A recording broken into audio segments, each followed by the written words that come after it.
A senior police officer is in a critical condition after being shot in Omagh in Northern Ireland.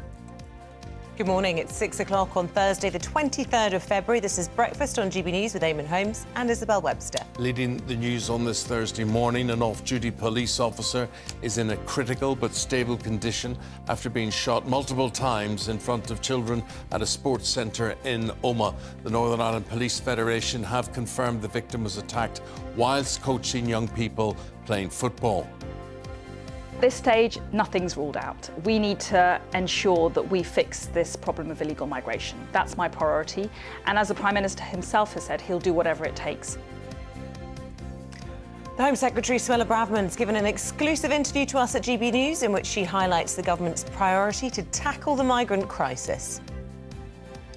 It comes as the Prime Minister launches a plan to fast-track thousands of asylum cases to tackle the massive backlog. 12,000 migrants will be admitted to the UK without an interview, with critics calling it an amnesty in all but name. Inflation could fall to 2% by the end of the year, according to new forecasts. The optimistic outlook, based on falling gas prices, could persuade the Bank of England to cut interest rates earlier than expected. A new independent regulator will be brought in to ensure the financial stability of British football. Under government plans, the body will be able to stop teams joining breakaway leagues and give fans a greater say in the running of clubs. And we want to hear from you throughout the programme. We are the People's Channel. You can get in touch the usual ways via Twitter or email. You know what to do. So if I was to ask you, do you have a football team? Yes. What would it be? Oh, no, you always ask me this. No, would you? Is there any... I don't feel any... allegiance? No. No. But my kids were born opposite Chelsea Football Club, and they both got given Chelsea Football Club teddy bears in a sort of propaganda pitch by the club like when he was abuse, born. So, you know, they kind of have to support them, don't they? No. Isn't it to do with where you're from? Well, no, so like you said, my friend Eamonn is a staunch Man United supporter, and I get joy when Eamonn gets joy watching United. Yeah, so I should support Man United via you. And this weekend, of course. Yeah, this fine. Weekend. What's happening this weekend? The Cup final. Oh, right. The League Cup final. Yeah, it's in my diary. Yeah. Can't wait. That's Sunday taken care of. Get in touch, tell us about why you support who you support.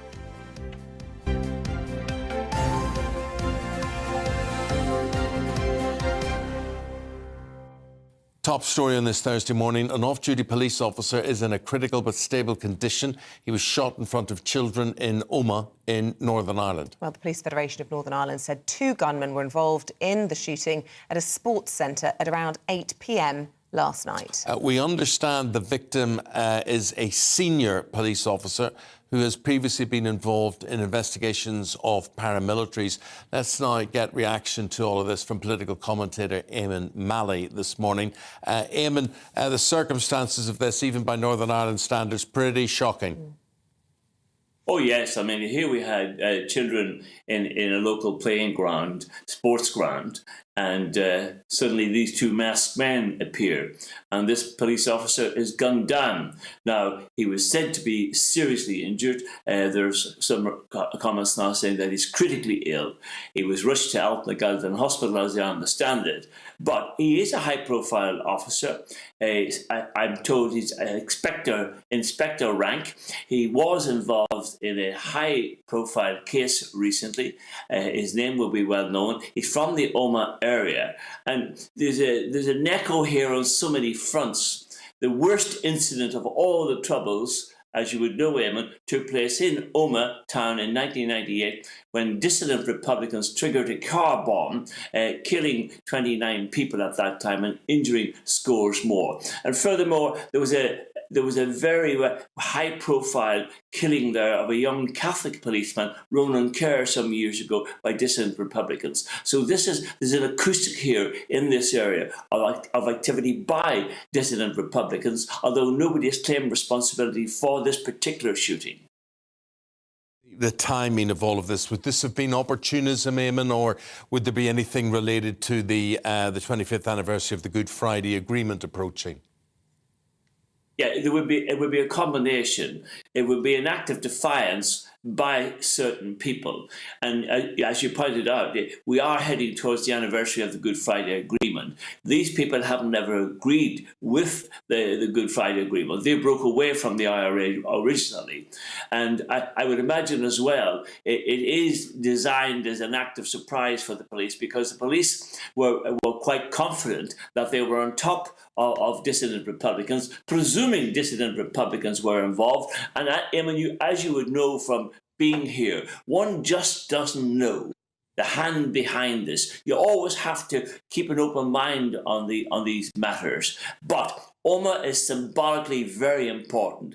And also, coincidentally, the whole dispute over the protocol, I'm sure the people behind this were not lacking in mindfulness of the whole dilemma facing Rishi Sunak at this time and unionism when they undertook to engage in this attack. Omagh for me means so much. I was across in Donegal when the Omagh bomb exploded in 1998, August 1998. Myself and my wife raced there, and the graphic picture which I got when I arrived was horrendous. I got to the white tape. I walked up to the police, and there was a policeman there in his uniform at that time, splattered in blood. And I started to ask him a few questions, and he exploded. And he told me everything as a result of the impact of the explosion. He had helped to stretcher some of the injured and dead away, having ripped shelves out of shops and all to realise makeshift stretchers to bring the injured and the dead from the scene. So that was the scene back then. So Omagh has such an echo in terms of the troubles in Northern Ireland, and this will have a huge impact. This police officer engaging in a sporting event, it's horrendous. And I suppose any attempted murder in front of children has to be handled extremely sensitively. But for the reasons you've just outlined, this will have even greater sensitivities, will it not? That this will have to be carefully handled in the coming hours. Oh, absolutely. And I think everybody's going to have to be very careful of what they say. But the symbolism of this killing at this point in time cannot be underestimated. There you have Rishi Sunak with a document from Europe, the so-called deal, sitting on his desk. He's trying to work out which way to jump to try to keep everybody in play, to try and keep Europe in play, but particularly to win Jeffrey Donson and the Democratic Unionist Party over to the deal that's on the table. He's having a tough time. This is going to serve to escalate the dilemma and the problems, because clearly unionism will feel so offended by what has happened here. Well, Eamonn, will you please keep us posted throughout the programme this morning? It is developing a horrific story described as barbaric. Political analyst Eamonn Malley, thank you very much indeed. Police searching now for 2 suspects over this shooting of a senior police officer in Omagh in Northern Ireland last night. And he is not dead. He's being treated in the hospital following this attack. We'll keep you posted. Now, the Home Secretary has exclusively told GBNews that nothing's ruled out when it comes to fixing the Channel migrant crisis. Well, in an interview with Liam Halligan from GBNews, she also issued a veiled threat to Number 10 over the Northern Ireland Protocol. Let's take a look at what she... Talking of the law, Home Secretary, over 45,000 people crossed the Channel in small boats last year. The number this year is expected to be a lot higher. Rishi Sunak, in his own words, is committed to passing new laws to stop the small boats. Those laws have now been laid before Parliament. Does that mean that the government's ruled out leaving the European Convention on Human Rights in order to try and tackle this vexed problem? Well, I think that there are legitimate questions that we need to start asking relating to our membership of the European Convention of Human Rights and its operation in the United Kingdom. We've seen there's a politicised and expansionist court in Strasbourg that regulates the convention, sometimes at odds with British values, whether it's our ability to remove people to Rwanda, as we saw last year. Its operation, combined with the ECHR and the court, have operated to stymie policymaking. You make a strong legal case with respect, Home Secretary, but the optics of leaving the ECHR are difficult. You've got the stomach to leave it, clearly. Has the Prime Minister? At this stage, nothing's ruled out. We need to ensure that we fix this problem of illegal migration. That's my priority. And as the Prime Minister himself has said, he'll do whatever it takes to achieve that goal. In light of those small boat incidents, we've seen protests now around the country, increasingly in Liverpool, in Rotherham, protests planned in Newquay. Some have said that those protesters are far right. Is that a fair characterisation of those protesters? Well, what I would say firstly is that violence is never acceptable, and intimidation, harassment, any forms of abuse to anybody are totally should be condemned, and I condemn them in the fullest possible terms.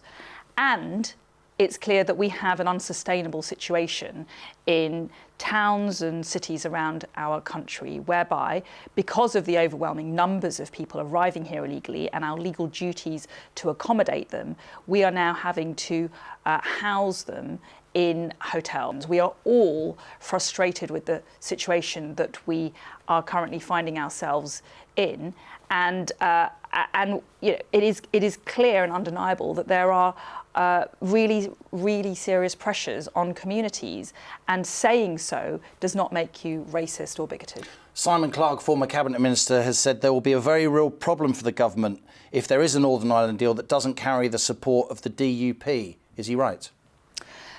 Listen, the DUP are an important voice in this debate and in this discussion. They Vital. speak. Can we have a deal that they don't agree to? We have always worked very closely with the DUP. They are unionists. They speak for a significant portion of the communities in Northern Ireland, and they need to be round the table. Ultimately, Stormont will only function if the DUP supports any proposal. You resigned, of course, as a Brexit minister in 2018 over Theresa May's deal. Would you resign over this? Listen, I don't think we need to be talking about resignation. I've taken a very forthright position in the past because I've found the terms of previous agreements intolerable. I don't support selling out on Northern Ireland and allowing the EU a foothold in the United Kingdom. Do you like being Home Secretary? Well, I see my role as telling the truth and then fixing the problem. And sometimes the truth is uncomfortable for some people, and they might get upset by hearing the truth. I'm not going to shy away from telling the truth to the British people and for the British people. That's my role as Home Secretary. Well, there we go. Suella Braverman speaking to us exclusively, and her comments come as the Prime Minister launches a plan to fast-track thousands of asylum cases to try and tackle the massive backlog. We're talking about 12,000 migrants here. They're going to be assessed without an interview instead of filling out a questionnaire. Normally that questionnaire is about 10 pages long. Well, joining us now is political analyst Leon Emirali. Good morning. Always good to see you, Leon. First of all, your reaction to some of the comments being made by the Home Secretary there. I think it was a fascinating interview. I mean, she clearly is setting out her stall that actually Rishi Sunak has to get this Brexit deal right. Otherwise, you know, she could be one of those high-profile potential resignations. So I do think it's a really interesting interview, the way that she was dangling it away from the Brexit deal, you know, trying to prioritise the issue of small boats, trying to prioritise migration, legal migration in particular. And I think it's easy to say words on those topics, but very hard to implement. So what do you make, then, of these 12,000 cases that are set to be fast-tracked with just a quick 10-minute job rather than the long document involved? Some people are saying it's an amnesty in all but name. They're all going to get ushered through. Indeed. I mean, I think details on that still are quite loose, but on the face of it, it does seem as though it will be you know, a fast track, as you say, Isabel. So I think for a lot of people who have concerns about what's already happening with immigration, this seems almost like it's making it easier rather than potentially putting up barriers which a lot of people will want to see. And yet we're getting these immigration stats out at 9:30 this morning.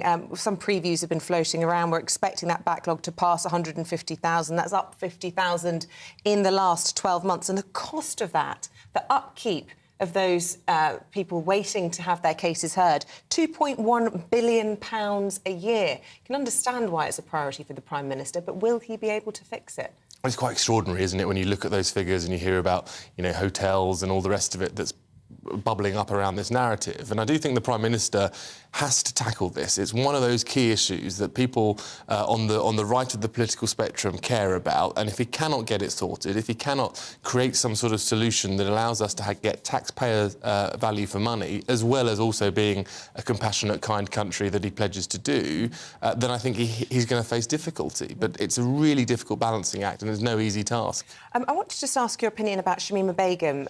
Having worked in government, you've got quite a different position from perhaps many of those that you were working alongside when you were inside Downing Street. Yeah, it's an interesting one, Shamima Begum. I think that, for me, it doesn't sit quite right that she's ultimately a British citizen. She's our problem, and I think she should come back to the UK to face justice here. It doesn't seem right that a Home Secretary can simply decide on a whim that someone is no longer a British citizen, and I think we have to go along those lines and do things by the book. OK, I mean, well, it has been done by the book, arguably, in the sense that the courts have rejected her appeals, and as you say, the Home Secretary using the power he's legitimately, or she now, in Suella Braverman's case, has got. But it does create a problem, doesn't it, in these stateless sort of refugee camps? What will become of these people?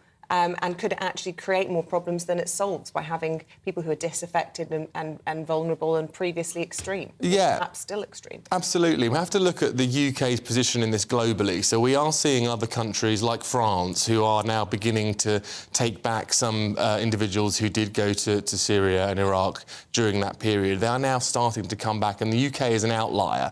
Now, some may argue that is a good thing, and there is a good argument for that, but I do think that ultimately we have to be responsible for people who have a British passport, who are British citizens, and it has to be done in the right way. Interesting. Leon Emirali, thank you very much indeed. Thank you.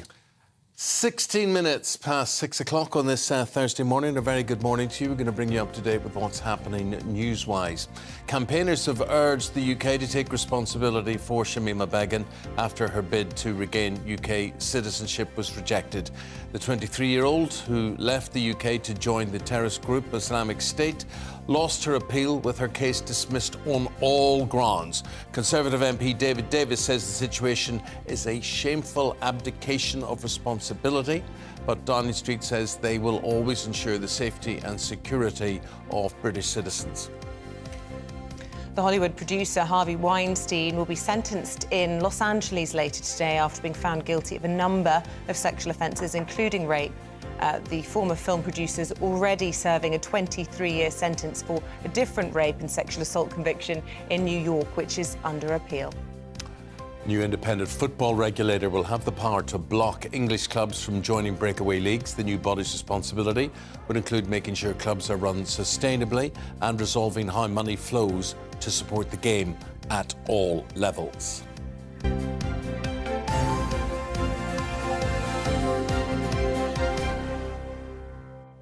So as you'll have seen this week, the Russian president has met with China's top diplomat in Moscow, with both countries reaffirming a close bilateral relationship. Well, it comes as President Joe Biden condemns Putin's withdrawal from the New START nuclear treaty, calling it a big mistake. We're going to get more on this now on the eve of the first anniversary, which is tomorrow, of course, of the Ukraine war. Let's go to Professor of International Politics, Scott Lucas, on this one. Scott, good to see you. Good morning to you. It's great to be here, Eamonn. Thanks so much. Scott, OK, this week we've had Russia on the stage, we've had China, we've had the USA. Who has stolen the show so far?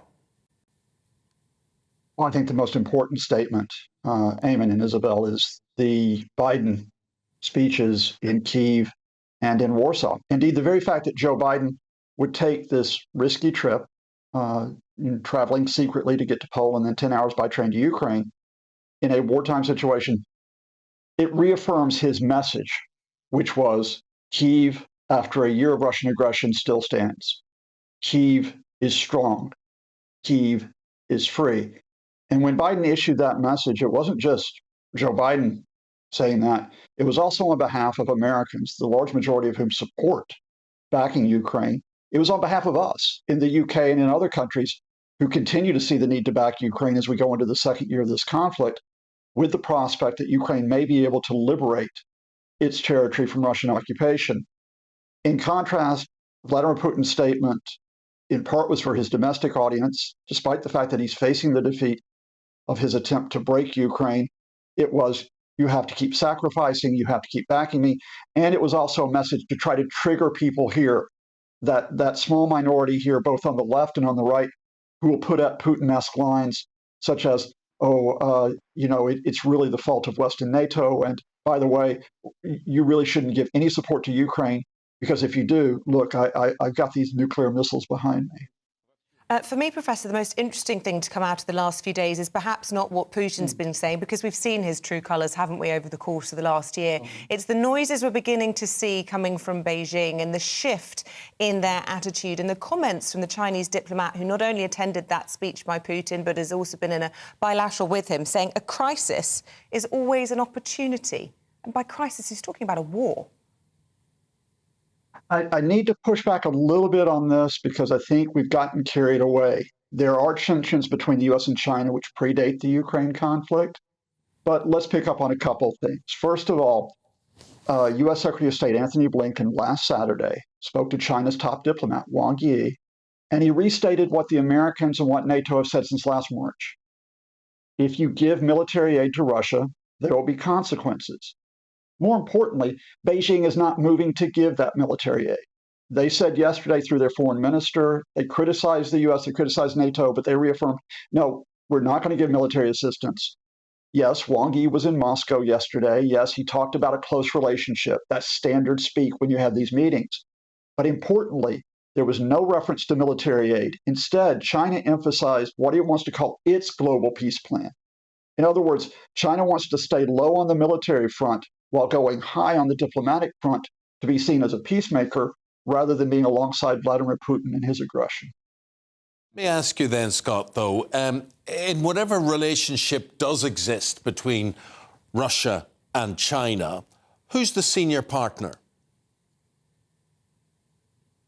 Russia's in a weak position right now. It's been in a weakened position because of economic issues. Those have been compounded by sanctions. We know that China for years has had an expanding economy. China has an expanding military.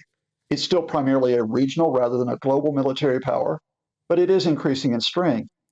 And I think perhaps most importantly, China has got a better diplomatic position with many countries that you'll hear about, countries in Africa, countries even in Latin America, because it does try to provide assistance programs and because it has this emphasis on peace rather than Putin's emphasis right now, which is a war in Ukraine. So I think, Russia is not complete dependence on the Chinese, but Russia needs Beijing far more than Beijing needs Moscow at this point. Professor, whilst we've got you, may I ask you a little bit about the American elections? Things are hotting up over stateside. We saw DeSantis and Trump out and about yesterday. They don't like each other, do they? No, they don't like each other because they're going to be rivals in 2024. Donald Trump has already declared. Ron DeSantis has all but declared. He's making his campaign appearances without a formal announcement. I think DeSantis is going to make the pitch that, hey, here I am. I'm Trumpism, right? I'm the guy that can, take on all the supposed enemies of America, but I'm not Donald Trump. There are others in the frame like Nikki Haley, the former UN ambassador, and there'll be others who will jump in, I suspect, like Mike Pence, the former vice president. But here's the stinger beyond the personalities: battle for the soul of the Republican Party. This is a party which was badly damaged during the Trump years. It lost its sense of focusing on economic responsibility, on focusing on political responsibility. It got taken over by one guy's tweets, and it still hasn't recovered from the episode of January 6th, which was in effect an attempted coup. I tell you who has recovered, though, Scott, just briefly and finally. Of course, Donald Trump made the label Sleepy Joe stick to Joe Biden. Is it just me, or did he seem to shake that label off this week? Well, here's a newsflash for you. Joe was never sleepy. Joe sometimes stumbles over his words because Joe has a lifelong stammer. Joe can, when he goes impromptu, trip himself up. But Joe Biden has led an administration since 2021 that has passed the most important legislation domestically since the 1960s in the United States. You might not agree with it, but he's passed it. And what you saw in Kyiv this week is, perhaps for Trump and others, he's Sleepy Joe. But for a lot of Ukrainians and Poles, he's the guy that we need, as well as needing people like Vladimir Zelensky in a time of crisis. I tell you, he doesn't just stumble over his words. I had my heart in my mouth yesterday as he was climbing back onto Air Force One out of Warsaw and he tripped up the stairs. He looked a little bit frail then, but I have to agree it was a fantastic speech from President Biden. We have to leave it there. Professor Scott Lucas, thanks very much indeed for joining us bright and early this morning. Scott is Professor of International Politics, University College Dublin, speaking to us from Birmingham. There, we will take a break after that. We're talking about ID cards, digital ID cards, and unusual allies on this one from the blue and the red side of the fence. Tony Blair and William Hague push for a technological revolution. Would you be part of it?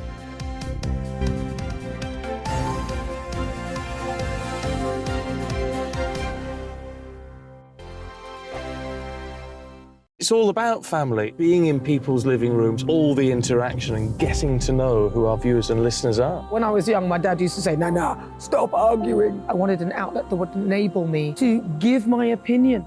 People are going through a really hard time right now, and I know that you don't feel like you're being listened to by the establishment. I came to GB News because it's the People's Channel, and I want the audience to have their say on the events of the day. We're dynamic. We do something different. Democracy shows that the wisdom of the nation is in its people. I get to travel to find out what the story is from a personal perspective. The British people aren't fools. We know when we're not being told the full story. We've got to work out how Britain moves forward from this. It's the best country in the world. The establishment had their chance. Now we're here to represent your views. Britain's watching. Britain's watching. Britain's watching. We're proud to be GB News. The People's Channel. Britain's news channel. Hi, Andrew Pierce here. Join me every Friday lunchtime for a proper no-nonsense debrief of the week's events. With special guests in the studio and the GB News team on the ground, I'll be getting you up to date with news, some intelligent discussion and my own sharp take. The weekend starts here with me every Friday lunchtime on GB News, the People's Channel, Britain's news channel. I'm Andrew Doyle. Join me at 7 o'clock every Sunday night for Free Speech Nation, the show where I tackle the week's biggest stories in politics and current affairs with the help of my two comedian panellists and a variety of special guests. Free Speech Nation, Sunday nights from 7 on GB News, the People's Channel, Britain's news channel. Join me, Patrick Christie's, Monday to Friday, 3 till 6. We tackle the day's news agenda like you've never seen before. It's high tempo, high octane, the most controversial topics, and the best guests. You will not be able to take your eyes and ears off it. I'm not afraid to ask the questions that you really want answered. 3 till 6 p.m, Monday to Friday on GB News, the People's Channel, Britain's news channel.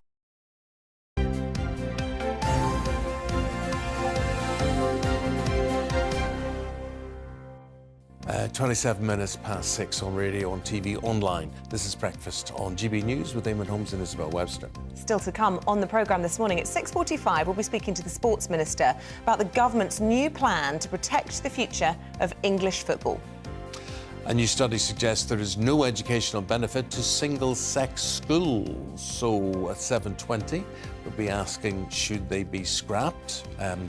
I went to, throughout all my life, not only do I not have any sisters, right? Oh, this is why you just, you know. 4 brothers. I went to an all-male primary school and an all-male grammar school as well. Do you think that's made me odd? No, but I actually do think you like female company more than male, so I feel bad for you that you were schooled with without girls. Yes, so I'm thinking if I went to school, particularly secondary school, and would girls have been an undue distraction? Well, that was always my fear. Yeah, that's no, I was fear, your problem. That was my problem. Yeah, I was at an all-girls school till 16. Then I went to a mixed school, and I did get distracted. Mm-hmm. So, generally, mixing the sexes or keeping them apart, what do you think? Did it affect you in whatever way you were educated? Do you have a view on it? gbviews@gbnews.uk or at gbnews on Twitter as well. Incidentally, if you are a Peter Andre that's fan... what I was thinking. We should be promoting that this morning. Well, there we are. Mysterious Girl. Actually, that's what was quite a good song for the debate about boys and girls. Mysterious Girl. They were all a bit mysterious. So listen, at 8:45, we'll have an Ask Andre section on the programme today. So if there's anything you'd like to put to 30 Peter... 30 years in showbiz. Get in touch. 30 years. Yeah. And he's turning 50. He's turning 50. Doesn't look a day over 22. I tell you, see me, I'm dreading turning 50. I absolutely dread the day. Tony Blair has joined forces with William Hague, former Labour leader, former Conservative leader, to urge the government to roll out a comprehensive digital idea, a proposal that has now been rejected by Downing Street. But would it help efficiency and save the country money? Joining us to discuss this is futurist and author of The Future of You, Tracy Follows. Good morning to you, Tracy. Very quick rebuttal from Downing Street, some might say, before perhaps we've had the chance to properly debate all of this. What's your view? Do you think, they're controversial, but is there an appetite perhaps growing for them, given the way we live now? Oh, absolutely. I think from about 2016, 17, I'd noticed that we were starting to need more digital verification and authentication because obviously a lot of our public sector services are becoming digitised. But it's not so much a digital identity card that's being proposed. It's a set of what they call verifiable credentials, which might sit in a digital wallet. So in a sense, we're echoing what we do in the physical world, but with a digital version. I think that's quite an important point to make, really. It's not a card. It's some credentials that are given to you that you then use in the way you want to and only share the information that you want to with certain people. So it's privacy protecting, and I think that's a very, very important point. I suppose in a world where none of us go anywhere without a mobile phone, it would be ever so handy to have your passport, your driving licence on there. Speaking as someone who picked up her daughter's passport recently, it went off on holiday and then couldn't go because I got the wrong one. I always got my phone. But the world's moved on, perhaps. Well, I totally get what you're saying in terms of convenience. Whether it's a passport, whether it's a national insurance number, whether it's your driving licence, we could go on and on and on. And you can have all that for convenience sake. But equally, Tracy, there are going to be a lot of people who are going to be jumping out of their skin and go, oh, that infringes my human rights. That is the big brother state taking over. So there is this massive practical aspect to all of this, which would help all of us in our day-to-day lives. And there is this intrusion aspect as well. Yes, absolutely. Now, I think what's happening is there are lots of different types of digital identity system. So, for example, in China, as you probably know, they have a kind of social credit scoring system, but they have a unique identity. I think it's 18 digits, and that is linked to lots of the services that they access. Similarly, there is the Aadhaar system in India. Again, that is anchored with a biometric, in fact, two biometrics. I think it's fingerprint and facial recognition, like a face print.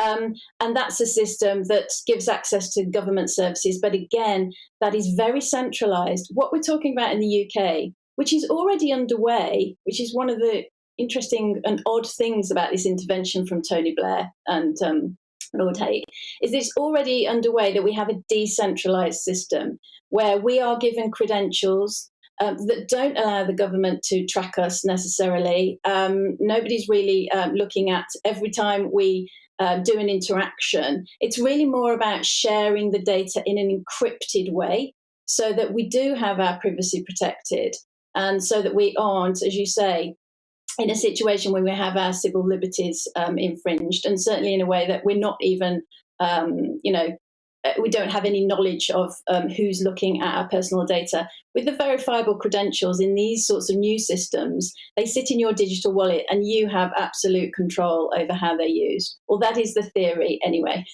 Well, Tony Blair had this rejected out of hand when he was Prime Minister. It was unsuccessful then. It seems as though it's not gone down particularly well today. But we would love to know. Thank you so much, Tracy Follows. Really interesting to get your views this morning. We'd love to get our viewers and listeners' thoughts on this. Does this fill you instantly with worry, or do you see the convenience in it all and perhaps we just need to move with the times? I mean, I might be a bit naive about all of this, but I am fed up being asked for, have you got insurance in this? Have you got, so prove that your car's insured, prove that you've got health insurance, prove that you've got... Just, it's all here. Oh, it's just, just hand it to somebody and say, yeah, it's all there. You're tracking us anyway. We hear so much, don't we, about the government trying to push for growth. Well, I was reading in the papers this morning, business like this idea. Business think this would be good for growth and it would help convenience and speed things along. So... maybe it's a debate to be had. Yeah, we do understand the restriction of freedom and things on that and the state knowing everything about you. This is true. Yeah, absolutely. Let's have the debate. Let us know your thoughts. Yeah. But even things like, everything like airline cards and, you know, can you get in? What? Airline cards. Airline. What airline. Airline. Yes, like. I'm so sorry. I didn't know what you were saying. I'm sorry. Airline cards. I'm sorry. What did you think I was saying? I had no idea. Things like, you know, airline cards. I didn't know what they were. With your number, are you a member of this club, sir? Can you get into the lounge? Do you right, have your yes, card all on? on No, there. I don't have my airline card on me. Right, Anyway, can you we're say gonna- Nottingham just as it makes me happy? I'm going to Nottingham Oh, are today. you going to Nottingham? Nottingham. It's my favourite word when you say it. Is it? It's just beautiful. Nottingham. Nottingham. Nottingham. We're going to talk about Nottingham and also salads after the break as we look through the papers this morning, joined by Freddie Gray and Stephanie Tecci. Stay tuned our way.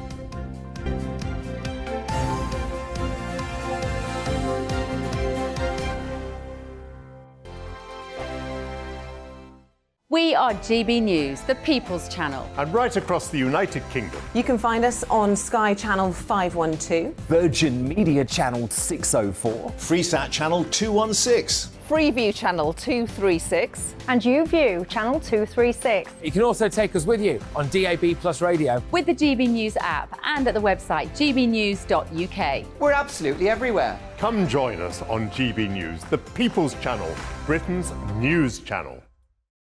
Join me every Sunday at 6 p.m. for Gloria Meets. In exclusive interviews, I'll be finding out who our politicians really are and what they really think. It's something that you would never want anyone to suffer. I didn't know what channels there were. I didn't think I'd be believed. I must have weighed about 7 stone and I'm 5'8". My instincts was to sort of cover this up. I mean, clearly that was a mistake. Join me every Sunday at 6 p.m. on GB News, the People's Channel, Britain's news channel.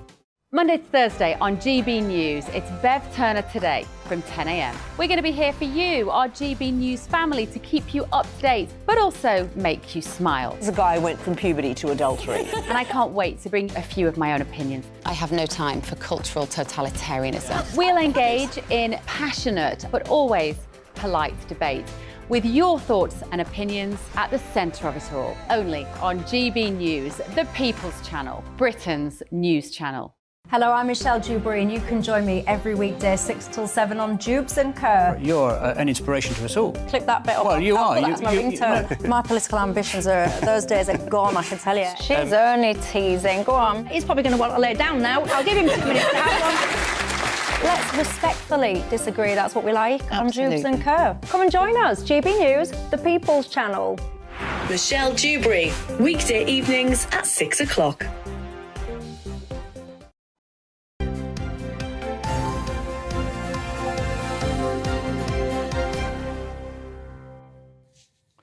Welcome back. It's 6:37. Time to go through the papers this morning. Let's take a look at the front pages. Here's the Express, leading with what they call Rishi Sunak's crackdown on the asylum seeker backlog. Times reports on the NHS wanting to double medical school places. Here's the Metro. This is the headline of the day as far as I'm concerned. This is on the continuing threat to our fruit and veg in this country with the headline, Caesar salad. This is a lady trying to buy 100 cucumbers for what I am not really sure, but... Hey, when was the last time you had a cucumber? Oh, I do eat cucumber quite often. I love a cucumber. Yeah. Yeah. I had a sandwich yesterday. Yeah. Oh, yeah. In a hospital, actually, as it turned out. And it was accompanied by sliced cucumber, and I thought, this is a rarity. In the sandwich? No. Oh, good, on the side, because there's nothing And worse than a cucumber that's been in a sandwich for a while, because it makes your sandwich soggy. It was very, very nice. Wow. Here's the Mirror, a royal exclusive. Previously unseen photographs of Princess Diana with a 3-month-old Prince William. Looking all chubby and cute. And he was bald then as well. Stop it. Eamonn. No, but you can. What I'm trying to say is, you can see him. It's when he had hair, you don't recognise him. Yeah. But you recognise him there with a smooth, like a baby's bottom head went on there. Chuckling away, Stephanie Tecci on the papers, and Freddie Gray. Very good to see them. Good morning today. So, Freddie, let's start with the Asylum Seekers backlog. And this is front page Daily Mail. Well, this is probably the big story of the day for most of the papers, and following on from GB News' excellent Liam Halligan interview with fellow Braverman. Amnesty row over fast track for asylum seekers, says the Mail. which goes strong on this line, which is a good line that it's an amnesty in all but name. A fast lane for 12,000 migrants. Migrants will effectively have to, according to this plan, effectively have to fill out a 10-page document, quite a formulaic document. If their English is deemed to be too low, apparently they will then have to be further evaluated. But it is, Rishi Sunak promised to clear the backlog. This is apparently a way of clearing the backlog. But Rishi Sunak also promised to stop the boats. And what a lot of people are asking is, how do you expect to stop the boats if you make the process of asylum in Britain ever easier and ever less stringent? And I suppose one of the ways to clear the backlog is just to let everybody in, and that's the big fear. He's promised he'll sort it out, but is that meaning he's saying, everybody, come and stay? Is that what he meant? But how does he stop the boats? I mean, that's the problem. I mean, we have a serious problem with boats in this country.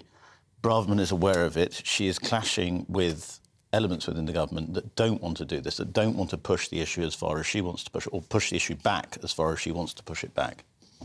I just want to get Steph's views. What did you make about the comments? She said that the anger that communities feel is justified, and to be concerned does not make you racist or bigoted. We've seen these big flare-ups, haven't we, across the country, in Knowsley, Merseyside, Rotherham, South Yorkshire. There's a further protest planned for Cornwall later in the month. There is undeniably a problem, and tensions are running high. Yeah, I agree with Suella, because I believe it doesn't make you racist to want to kind of make sure that your community is being protected. And it's easy to let, I think this number on the front cover of the Mail is saying 12,000 immigrants get fast-tracked through to the country, but it's all at the expense of the taxpayer. It's not that, oh, they're just going to be here for a few months and that's it. We're looking at, housing them up for a lifetime in the UK. So I think everyone has a right to voice their concerns and their views on it. It's not a short-term problem. It's going to be a long-term problem, which we are going to be having to pay for. Yeah, but the 12,000 that have been isolated, I mean, these are people from countries like Yemen, which is, I mean, people are starving to death, most horrendous conditions. Yeah. I mean, you could understand, perhaps, why they would be given an amnesty in those cases. Yeah, according to this proposal, I think it's Afghanistan, Eritrea, Yemen, Syria, and those are the countries which are... And Libya, well, thank you. And those are the countries which have the highest processing rate, so the highest rate of asylums granted. So they're working on the fact that because those are the most likely people to be genuine asylum claimants, those are the people that only have to do the form. Again, there's always a good human case for doing this. But do we only incentivise further dangerous journeys and an increase of the problem, which is it's not good for the migrants, it's not good for Britain, it's not good for the world to have porous borders. Yeah. Let's talk about the fruit and veg shortage, which we think will certainly go on until Easter.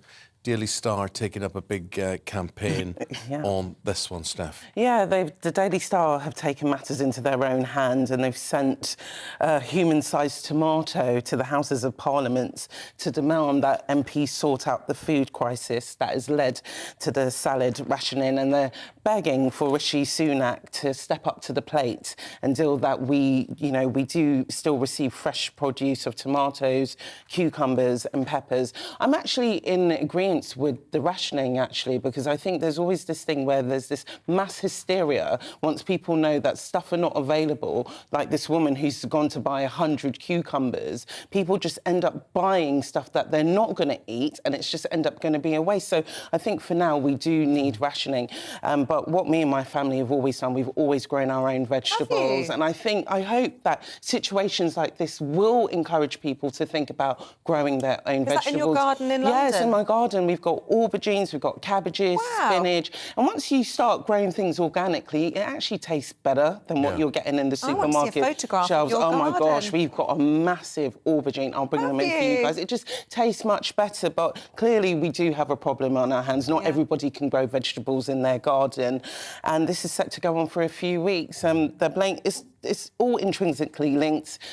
bad weather in Europe, bad weather in Morocco, and also the hiking of prices of electricity is also affecting greenhouse. Which Therese Coffey managed to dodge yesterday during her speech at the NFU, just talking about bad weather and not realising the cost to farmers of trying to heat greenhouses here. She's getting a bit of flack for that, isn't she? Because she said, it's, we can't control the weather in Spain.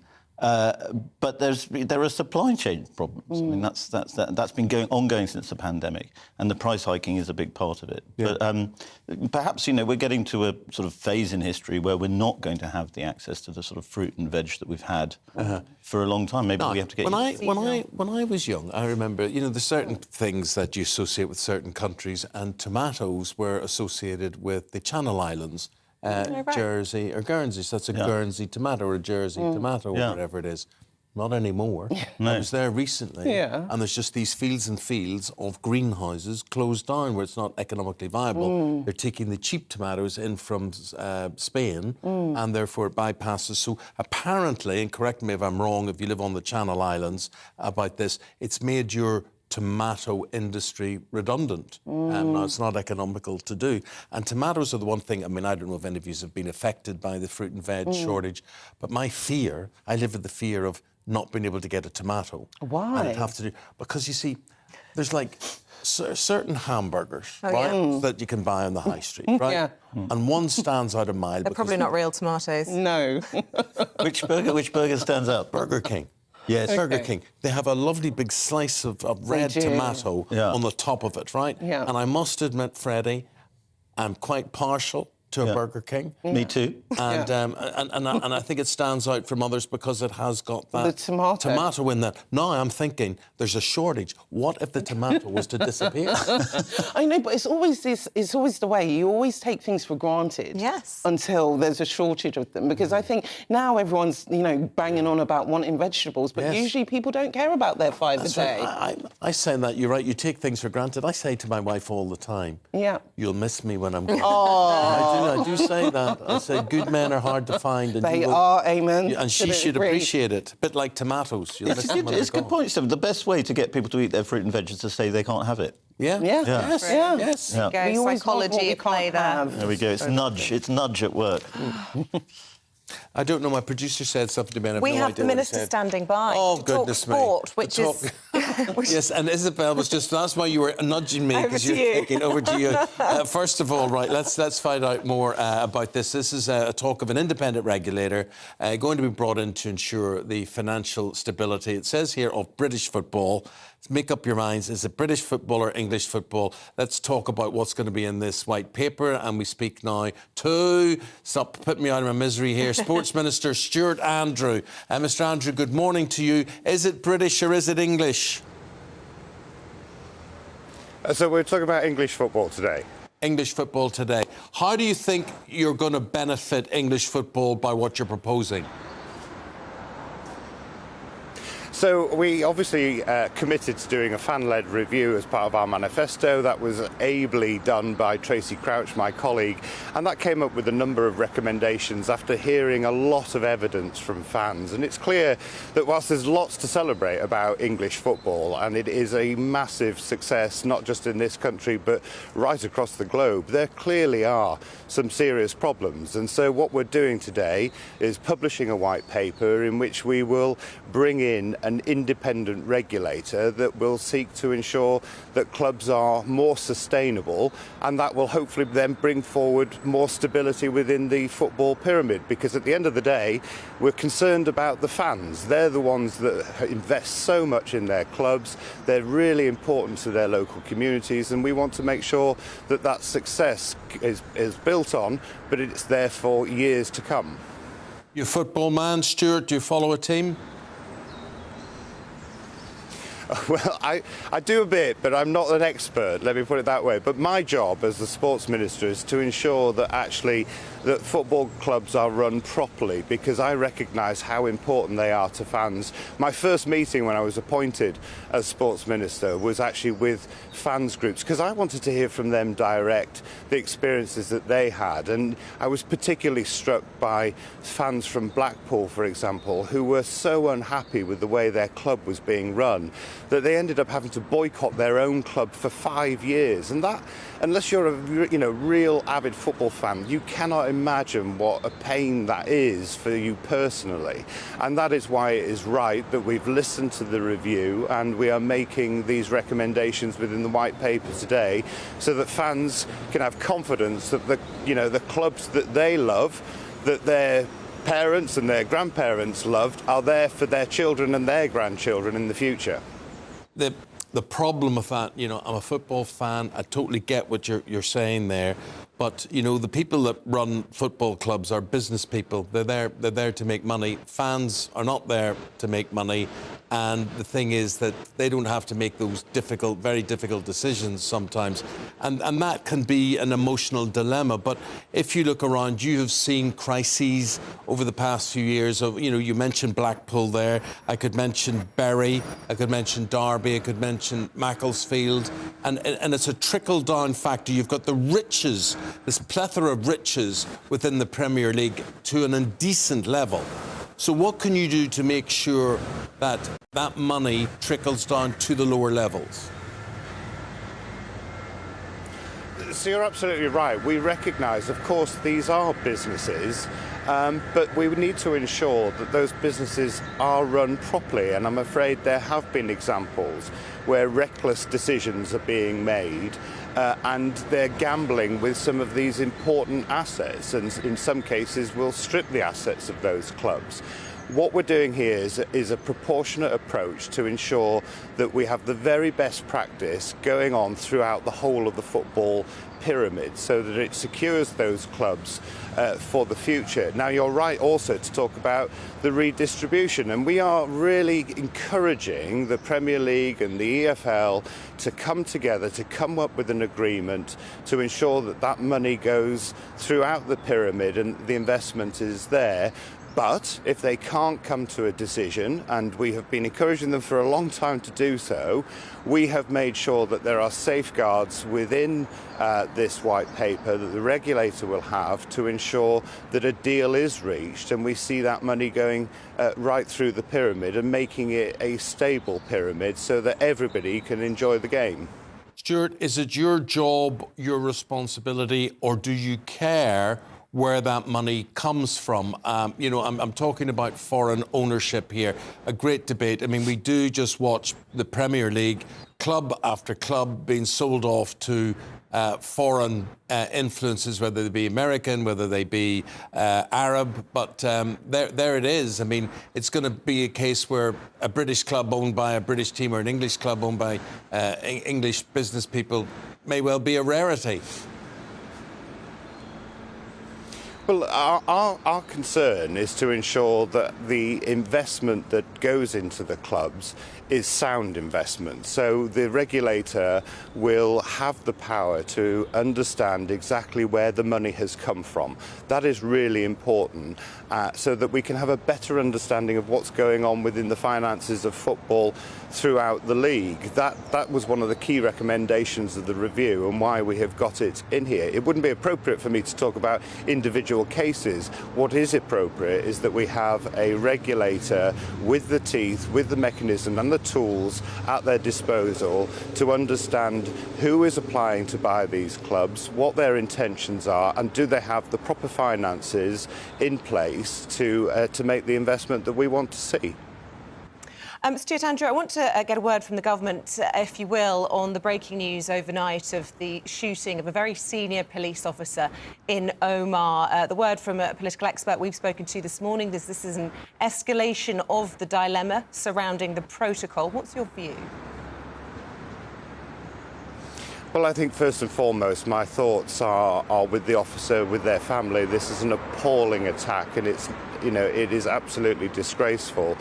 I know that the Prime Minister is absolutely focused on dealing with the priorities of the people of Northern Ireland, and he is doing that at pace. He's obviously been talking to communities within Northern Ireland. He's having those discussions and those talks. I think we need to give him the space to do that, but certainly I think this attack is absolutely outrageous, and any attack on any public servant is not acceptable at all. And lastly, we're expecting immigration stats to be released this morning around 9:30. All expectations are that they're going to be surpassing 150,000, the backlog of those awaiting asylum. And yet we look at the front of the Daily Mail this morning. Word is that 12,000 or so will be fast-tracked. People calling it an amnesty in all but name. Is that fair? No, it's not an amnesty. I mean, basically, there are a number of countries on the list here where 95% of those claims are, granted refugee status. This is an opportunity for us to try and deal with the backlog. It's right, we made that commitment that we would do so because we need to tackle the issue of the small boats. This is a number of the priorities of the Prime Minister. We'll leave it there. Stuart Andrew, thank you. Stuart is the Sports Minister, talking about that white paper going before Parliament today regarding regulation and a regulator for football. Do you think it's needed? Let us know. This is football in England we are talking about. A senior police officer has been shot by masked men in an attack as he coached a football team last night in Omagh, County Tyrone, Northern Ireland. We're going to have latest from the scene after the investigation for the two shooters is underway. Back with that after the weather update. Hello, a very good morning to you. I'm Aidan McGivern from the Met Office. Frosty but sunny in the north as we start the day. Frost-free but cloudy with some showers in the south. And we're going to see a reversal of that by the end of the day. What we've got at the moment is high pressure edging in from the west. That's pushing a weather front out of the way in the south. But also around the top of that high, we're going to see further weather fronts drift into the north of Scotland during the course of the morning and afternoon. So after that bright start, it does turn cloudy across Scotland and Northern Ireland during the morning and first part of the afternoon. Outbreaks of rain and a strengthening wind arrive as well in the far north and northwest. Meanwhile, the last of the morning's showers clear away from the south coast of England, lingering perhaps for the Scilly Isles and the Channel Islands, but otherwise brightening skies for England and Wales. Light winds, 9 or 10 Celsius, but feeling colder as that wet and windy weather sweeps in across the north and northwest of Scotland. Heavy rain for a time for Northwest Highlands. The rain does clear the Northern Isles during the evening, and then this narrow but intense band of rain pushes into the north of the mainland, clearing through central parts of Scotland as cloud and some outbreaks of rain spills south across the rest of the UK. There will be some clear spells, though, lingering in southern parts of the country, so a touch of frost by dawn tomorrow. But a bright start for the southern coastline of England, and also brightening skies for the northeast of Scotland, northeast England, as well as a strengthening northerly wind digs in, albeit with a few showers coming in from the North Sea. Central swathe of the UK, though, affected by cloud and some outbreaks of rain, mostly the rain on and off. A few heavy bursts about, but nothing particularly persistent. Temperatures reaching 11 or 12 Celsius towards the southwest, 6 to 8 towards the northeast, but feeling more like 1 to 3 Celsius in that wind. Then into the weekend, high pressure builds fairly widely, and that will lead to a lot of fine and dry weather, 1 or 2 showers in the east, and it'll feel a bit colder as well.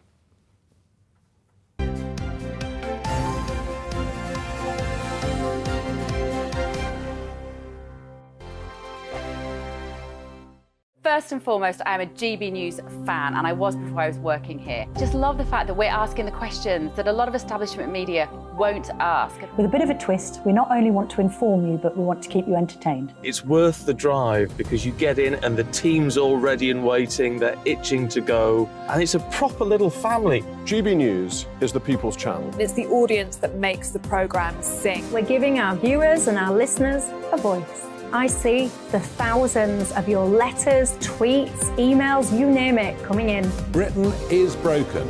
How on earth did we get into this mess? But more importantly, how do we get out of it? The establishment had their chance. Now we're here to represent you. It's time for something different.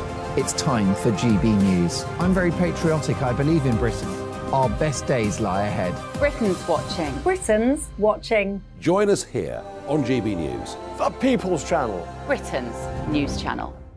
We are GB News, right across the nation. You can get us on television, on radio, on digital. We're absolutely everywhere. Amazing! You see, amazing! You remind me of me in the European Parliament. But here's the most important bit. We are not part of the mainstream establishment. We think and speak just like you do. We are the People's Channel. Magnificent. That's really, really thoughtful. Come and join us on GB News, the People's News Channel. Monday to Thursday, 9 p.m. till 11 p.m. Join me, Dan Wootton. I'll bring you the sharpest takes and hottest debates. Do you not believe in prisons? I don't believe in prisons. I'm completely stunned. I guarantee you there'll be no spin, no bias, no censorship. I actually was personally quite offended by it. And no reason to go to bed. So I guess they've always been quite woke. That's Dan Wootton tonight on TV, radio and online. Monday to Thursday from 9 p.m. till 11 p.m. on GB News. The People's Channel, Britain's news channel.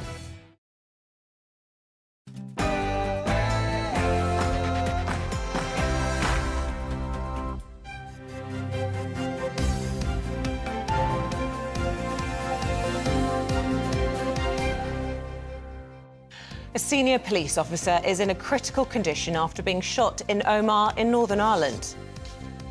Hello there, very good morning to you. The time is just coming up to 7 o'clock on this Thursday, the 23rd of February. You're tuned into Breakfast on GB News.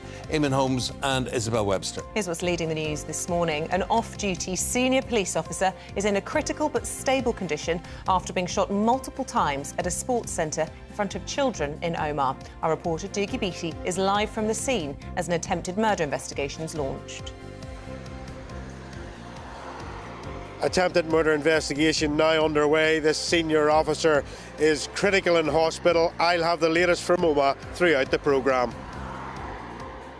At this stage, nothing's ruled out. We need to ensure that we fix this problem of illegal migration. That's my priority.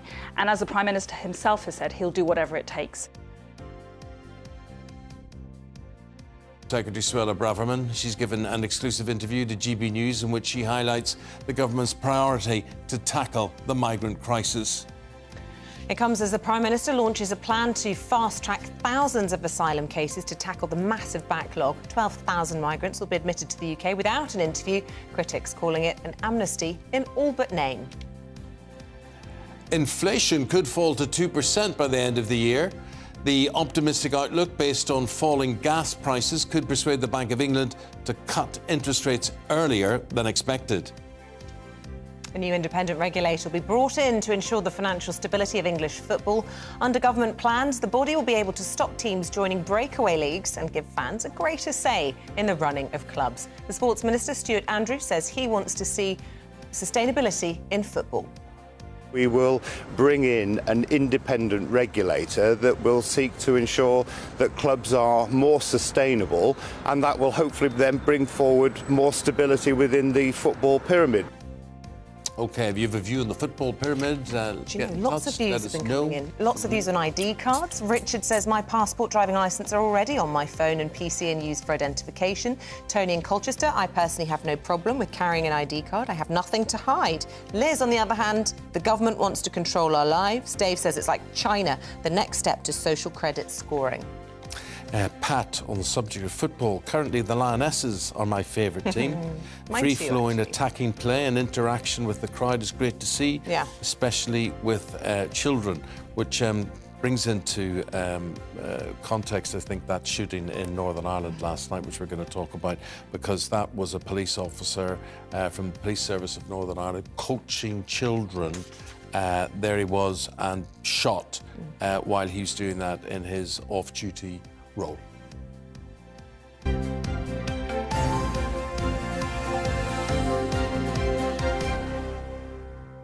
And that is our top story this morning. That off-duty senior police officer in a critical but stable condition after being shot in front of children in Omagh in Northern Ireland. The Police Federation has said 2 gunmen were involved in the shooting. It was at 8 o'clock last night, and earlier we spoke to political analyst Eamonn who said supporters of the union will feel offended by what's happened. the symbolism of this killing at this point in time cannot be underestimated. There you have Rishi Sunak with a document from Europe, the so-called deal, sitting on his desk. He's trying to work out which way to jump to try to keep everybody in play, to try and keep Europe in play, but particularly to win Jeffrey Donson and the Democratic Unionist Party over to the deal that's on the table. He's having a tough time. This is only going to serve to escalate the dilemma and the problems, because clearly unionism will feel so offended by what has happened here. Live from the scene now, let's speak to our reporter Dougie Beattie, who's there in Omagh this morning. Dougie, 8 o'clock last night. Describe to us exactly what happened and what the officer was doing there. Well, hello, Eamonn, and welcome to Omagh. I'm about 3 miles out of Omagh, actually, the Killy-Clocker Road. This is a very residential area of this town, and it's the road to Cookstown, just about a few miles up the road. But this sports arena behind us here is for all sorts of sport. It's a very cross-community place to be, and this officer was giving of his time coaching a team in behind here, and at 8 o'clock everything was basically wrapping down. People were ending their night, many children amongst them, and it's believed he was just putting stuff into the boot of his car behind me when 2 men dressed in black opened up, it's believed, up to 10 times and possibly hitting him 4 times. He was took from here to Altnagelvin Hospital, where he is described as critical but stable in hospital. It is a real shock for this area that has seen so much terrorism in the past. But while terrorism is the first that they will jump to, especially with dissident Republicans, we have to examine the cases that this particular officer was involved in, and most of those were around organised crime. In fact, they were pretty high-profile cases and in and around the Mid-Ulster area. So that may be the first alleyway for the PSNI to be looking at. Would this involve a rethink as to what officers do in their spare time, or indeed, I don't know if he was representing PSNI there last night as a community relations coach or whatever, but obviously there's got to be a review of how exposed off-duty police officers are. Well, this has been a talking point in Northern Ireland for the last few months. In fact, many people inside society here wanted police officers to remove their guns. Of course, police officers in Northern Ireland are armed, and that goes back right to the 70s. And they wanted to lose their personal protection weapons. I think this is most definitely a case for that not to happen. I do believe this officer was involved with some of his family members here last night, coaching it. Very much like I would have, or you would have, with your children at a time. So we do believe that his son may have been present here last night, and he was involved in the coaching. So it was very much a family affair, I am led to believe. And Dougie, just also want to emphasise to people, who may think this is sort of very typical of what they expect of Northern Ireland. It's not. We thought we'd seen the last of these sort of attacks a long time ago. Well, it is. I mean, Northern Ireland has become a very lovely place to live. I can never stress that enough, what a nice social area it is. And areas like this in particular, Omagh has seen its fair share of the troubles. In fact, the worst terrorist atrocity ever in the UK was in this town. And it has came on many times. And this particular sports arena behind us would be all sorts of people taking part here. I mean, the GAA is a massive organisation in this area, and they are Gaelic soccer. This behind us last night was ordinary soccer. I mean, just across the road from it would have been another ground. So, I mean, it is a very mixed area. It's a very affluent area. And most people now, it's got to be said, don't really care about the whole religious side of stuff. It's a very small minority that comes to, and that is really why, there has been a few attempts on officers' lives just up the road in Londonderry in the last couple of months, but they were very crude explosive devices that were thrown at officers. This one is more of a pinpointed attempted assassination of an officer, I would say. Dougie, thanks for putting us in the picture, and you're going to be there throughout the morning. Thanks. Any updates, very much appreciated. So that officer, Dougie reckons, shot about 4 times, and he is in hospital following that attack. The search is on for 2 suspects involved, 2 masked men.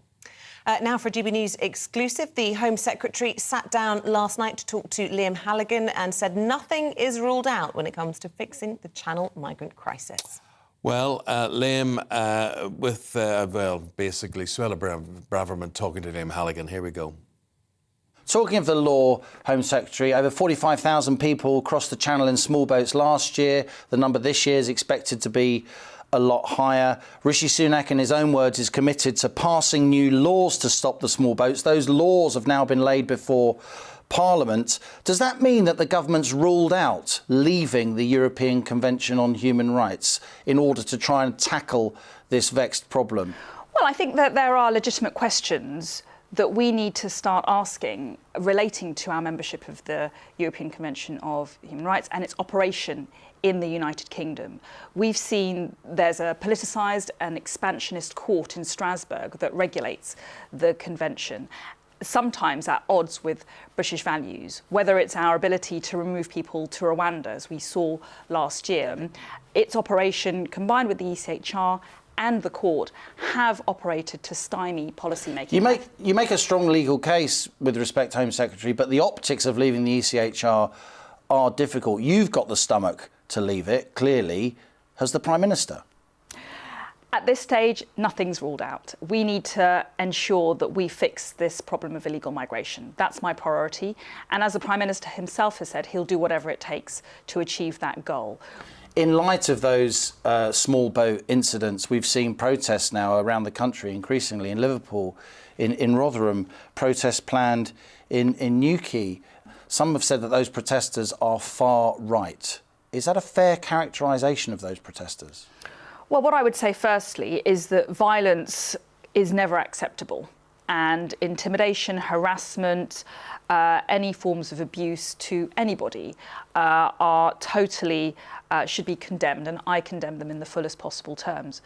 And it's clear that we have an unsustainable situation in towns and cities around our country, whereby, because of the overwhelming numbers of people arriving here illegally and our legal duties to accommodate them, we are now having to house them in hotels. We are all frustrated with the situation that we are currently finding ourselves in, and you know, it is clear and undeniable that there are really serious pressures on communities, and saying so does not make you racist or bigoted. Simon Clarke, former Cabinet Minister, has said there will be a very real problem for the government if there is a Northern Ireland deal that doesn't carry the support of the DUP. Is he right?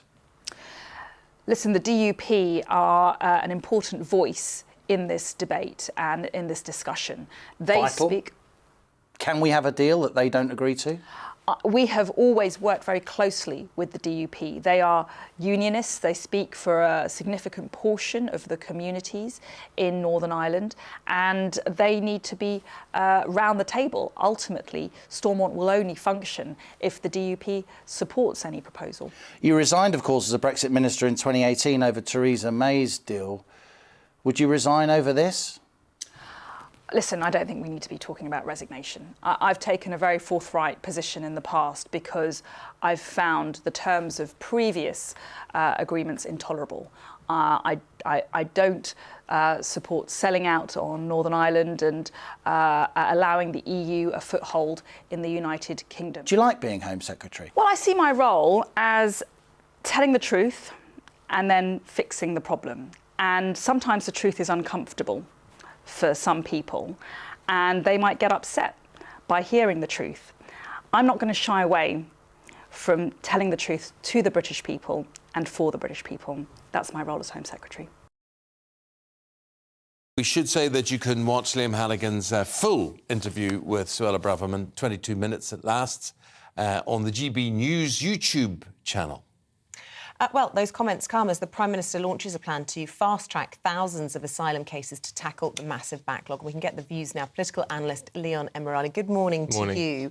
The Daily Mail are asking the question this morning whether this is an amnesty in all but name, and it will raise those suspicions that, as the Prime Minister has pledged, this is going to be his big ambition to try and clear this backlog by the end of the year. Does that mean he's just going to green light people through? Well, it seems that way, doesn't it, Isabel? And I think what we're looking for in Rishi Sunak, and a lot of the right of the Tory party are looking for, is someone who's going to be tough on immigration and tough in particular on these small boats. Now, by essentially giving these people a green light, a fast track, whatever you want to call it, it isn't necessarily giving the impression that he's going to tackle this. But he clears up the mess, he clears up the backlog, we draw a line under everything and we start again, surely we go again. But ultimately, where do those people go, Eamonn? How much is it going to cost the state? There's a lot of questions wrapped up in that, and that is a simple solution, but this stuff is not simple. There's been Prime Minister after Prime Minister trying to solve this, and it isn't easy, because ultimately there's a lot of legislation wrapped up in it. There's also the humanity side of it as well, and I think it's a very tricky one for any politician to tackle.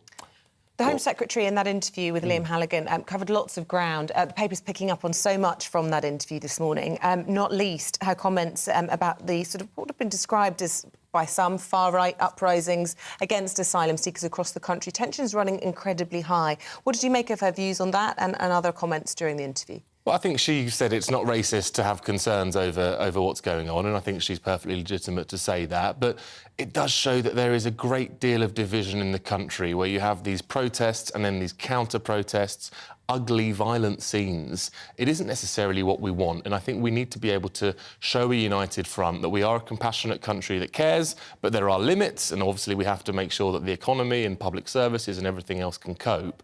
But there is a great deal of division, and I think Suella Braverman nodded to that in the interview. What do you think's the answer? No, $64,000 question.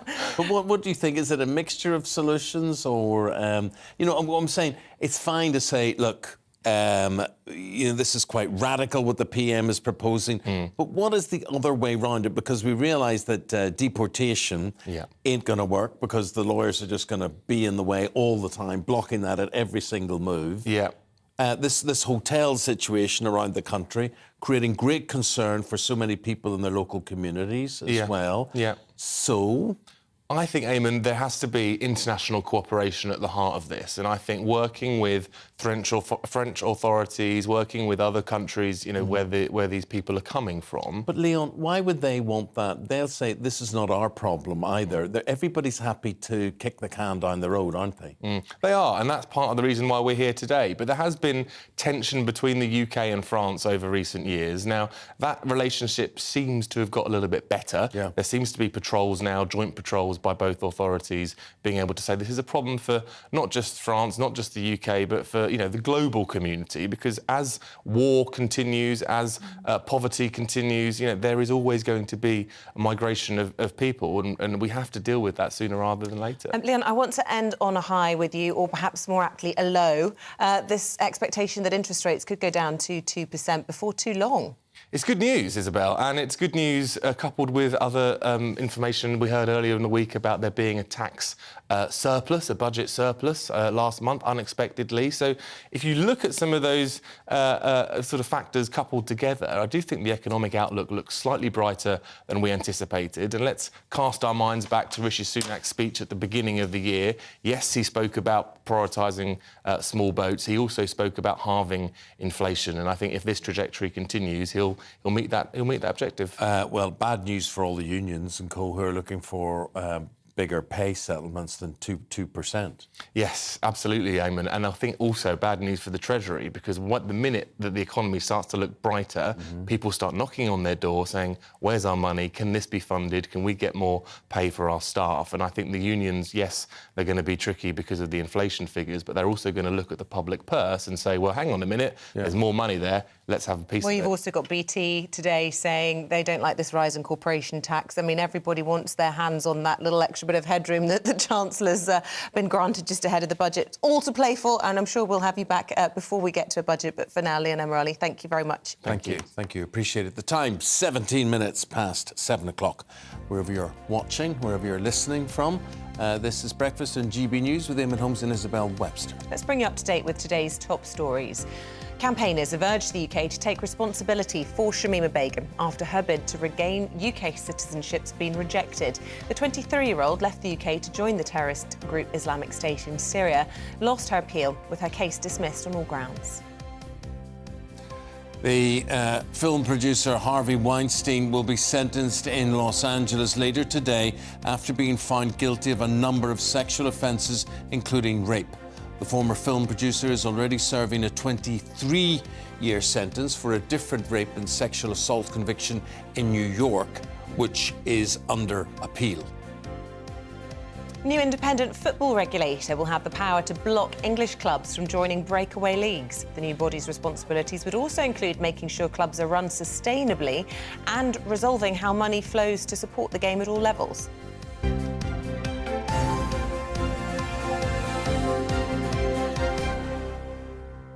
Well, support for the government's handling of the NHS amongst people in England is at its lowest level in 20 years. Yes, a new poll by Ipsos and the Health Foundation found that just 8% think the government has the right policies for the health service. But what does that mean going forward? We've got Dr. Phil Hammond with his view on all of this. Phil, what do you think? Morning. Morning. Hi there. Well, I'm not entirely surprised. It's been a long time in the making, and I think people's perception is their experience of the NHS at the front door. And we know it's really hard to get a GP appointment. We know there are huge queues in emergency departments. We know we've got 7 million on waiting lists. So I don't think any of it's surprising. What was interesting is the bottom bit of the survey said the vast majority of people still support a centrally tax-funded system. They want it to be comprehensive. They want it to provide everything, and they want to be free at the front door. So it's interesting that those fundamentals of the NHS they don't want to change, which suggests it's down to politicians to provide the staff and resources to do it, with all the other demands on the funding. It was also interesting in the Times today, they finally seem to be getting their finger out on a workforce plan. That's something I've campaigned for in, 31 years of writing for Private Eye ever since I was a junior doctor. The trouble with health and social care, it is very people heavy. There's only so much automation can do. So we're always going to need adequate numbers of health and social care staff to cope with an ageing population with multiple complex needs. And we've never had a properly costed funding plan for workforce. And they're hoping to do this now. And I think the clever thing for the government would actually be to support this, because it's a win-win for them. They might say we're going to double the number of nurses and doctors and win the next election. But if they don't, they're handing over the funding of it to Labour. And so I don't see why they've got anything to lose from this longer funded plan.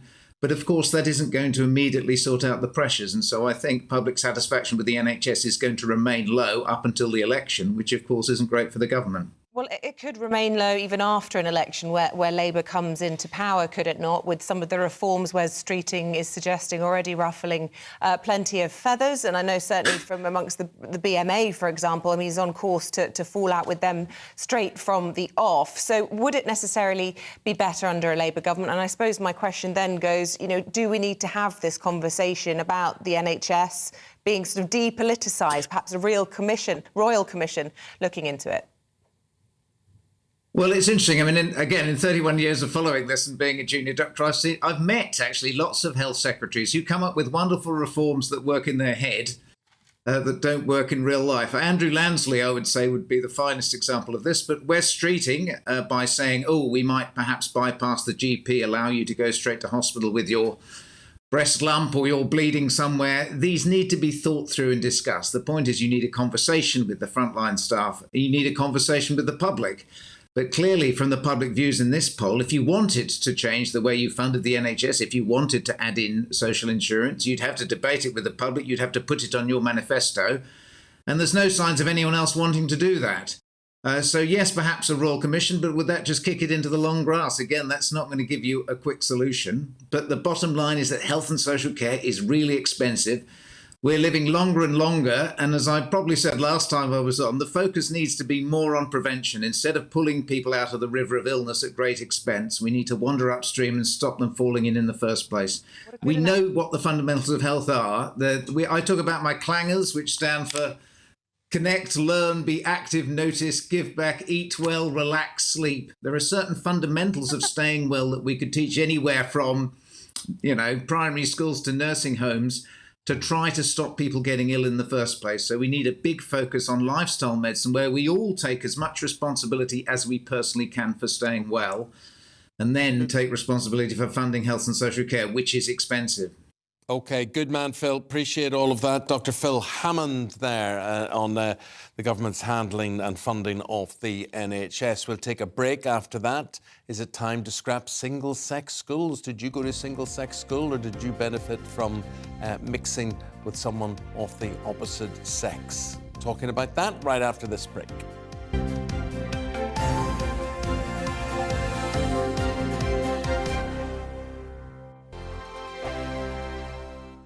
First and foremost, I am a GB News fan, and I was before I was working here. Just love the fact that we're asking the questions that a lot of establishment media won't ask. With a bit of a twist, we not only want to inform you, but we want to keep you entertained. It's worth the drive because you get in and the team's all ready and waiting, they're itching to go, and it's a proper little family. GB News is the People's Channel. It's the audience that makes the programme sing. We're giving our viewers and our listeners a voice. I see the thousands of your letters, tweets, emails, you name it, coming in. Britain is broken. How on earth did we get into this mess? But more importantly, how do we get out of it? The establishment had their chance. Now we're here to represent you. It's time for something different. It's time for GB News. I'm very patriotic. I believe in Britain. Our best days lie ahead. Britain's watching. Britain's watching. Join us here on GB News. The People's Channel. Britain's news channel. I'm Andrew Doyle. Join me at 7 o'clock every Sunday night for Free Speech Nation, the show where I tackle the week's biggest stories in politics and current affairs with the help of my two comedian panellists and a variety of special guests. Free Speech Nation, Sunday nights from 7 on GB News, the People's Channel, Britain's news channel. Here on GB News Live, we'll be keeping you in the picture, finding out what's happening across the country and finding out why it matters to you. We'll have the facts fast with our team of reporters and specialist correspondents. Wherever it's happening, we'll be there from 12 noon on TV, radio and online. GB News, the People's Channel, Britain's news channel. I'm Michael Portillo. Join me on GB News on a Sunday morning for topical discussion, debate, arts and culture, and sometimes even ethical dilemmas. I don't always agree with you, Michael. Michael Portillo, Sundays on GB News, the People's Channel, Britain's news channel. Hello, I'm Michelle Dewberry, and you can join me every weekday 6 till 7 on Jubes and Kerr. You're an inspiration to us all. Clip that bit up. Well, you are. That's my ringtone. My political ambitions those days are gone, I can tell you. She's only teasing. Go on. He's probably going to want to lay down now. I'll give him 2 minutes to have one. Let's respectfully disagree. That's what we like on Jubes and Kerr. Come and join us. GB News, the People's Channel. Michelle Dewberry, weekday evenings at 6 o'clock. I'm Simon Evans. Join me on GB News for Headliners at 11 p.m. What's the scoop? I'll be joined by 2 of the country's top comedians. That's right. As we take a look at tomorrow's newspapers tonight. We're going to get into trouble. If it's a big story, we'll be covering it. Spill some tea on him. There we go. But we'll also have some fun. I wouldn't stick up a bank. My father didn't love me. So anyway. Headliners every night from 11 on GB News, the People's Channel, Britain's news channel. Join me, Nana Akue, Saturday and Sunday afternoons on GB News. Expect fiery debate and passionate discussion as me and my panel tackle some of the biggest topics hitting the headlines. It's a place for everyone's opinion. No one gets cancelled, but no one gets an easy ride. Oh, she's on it today! Be ready for conversations that are fierce, frank, and of course, fun. Every Saturday and Sunday afternoon from 4 p.m. on GB News, the People's Channel.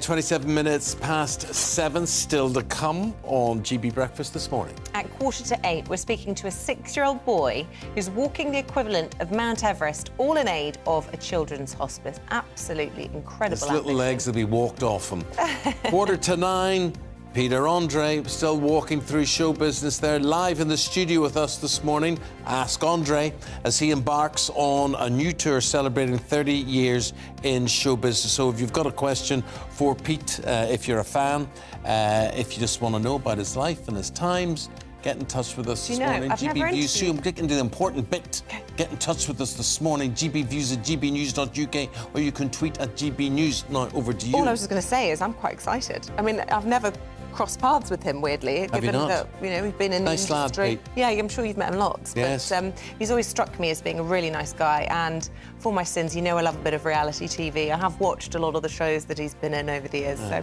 excited Remember to that watch. show he used to do with his then wife, Katie Price? No. They went in search of UFOs and all Oh, no, I sorts of didn't see things, that yeah. one. I saw the one with his wife, Emily, and that was a sweet documentary. He's a nice dad, that's what I like about him. Yeah. Very good.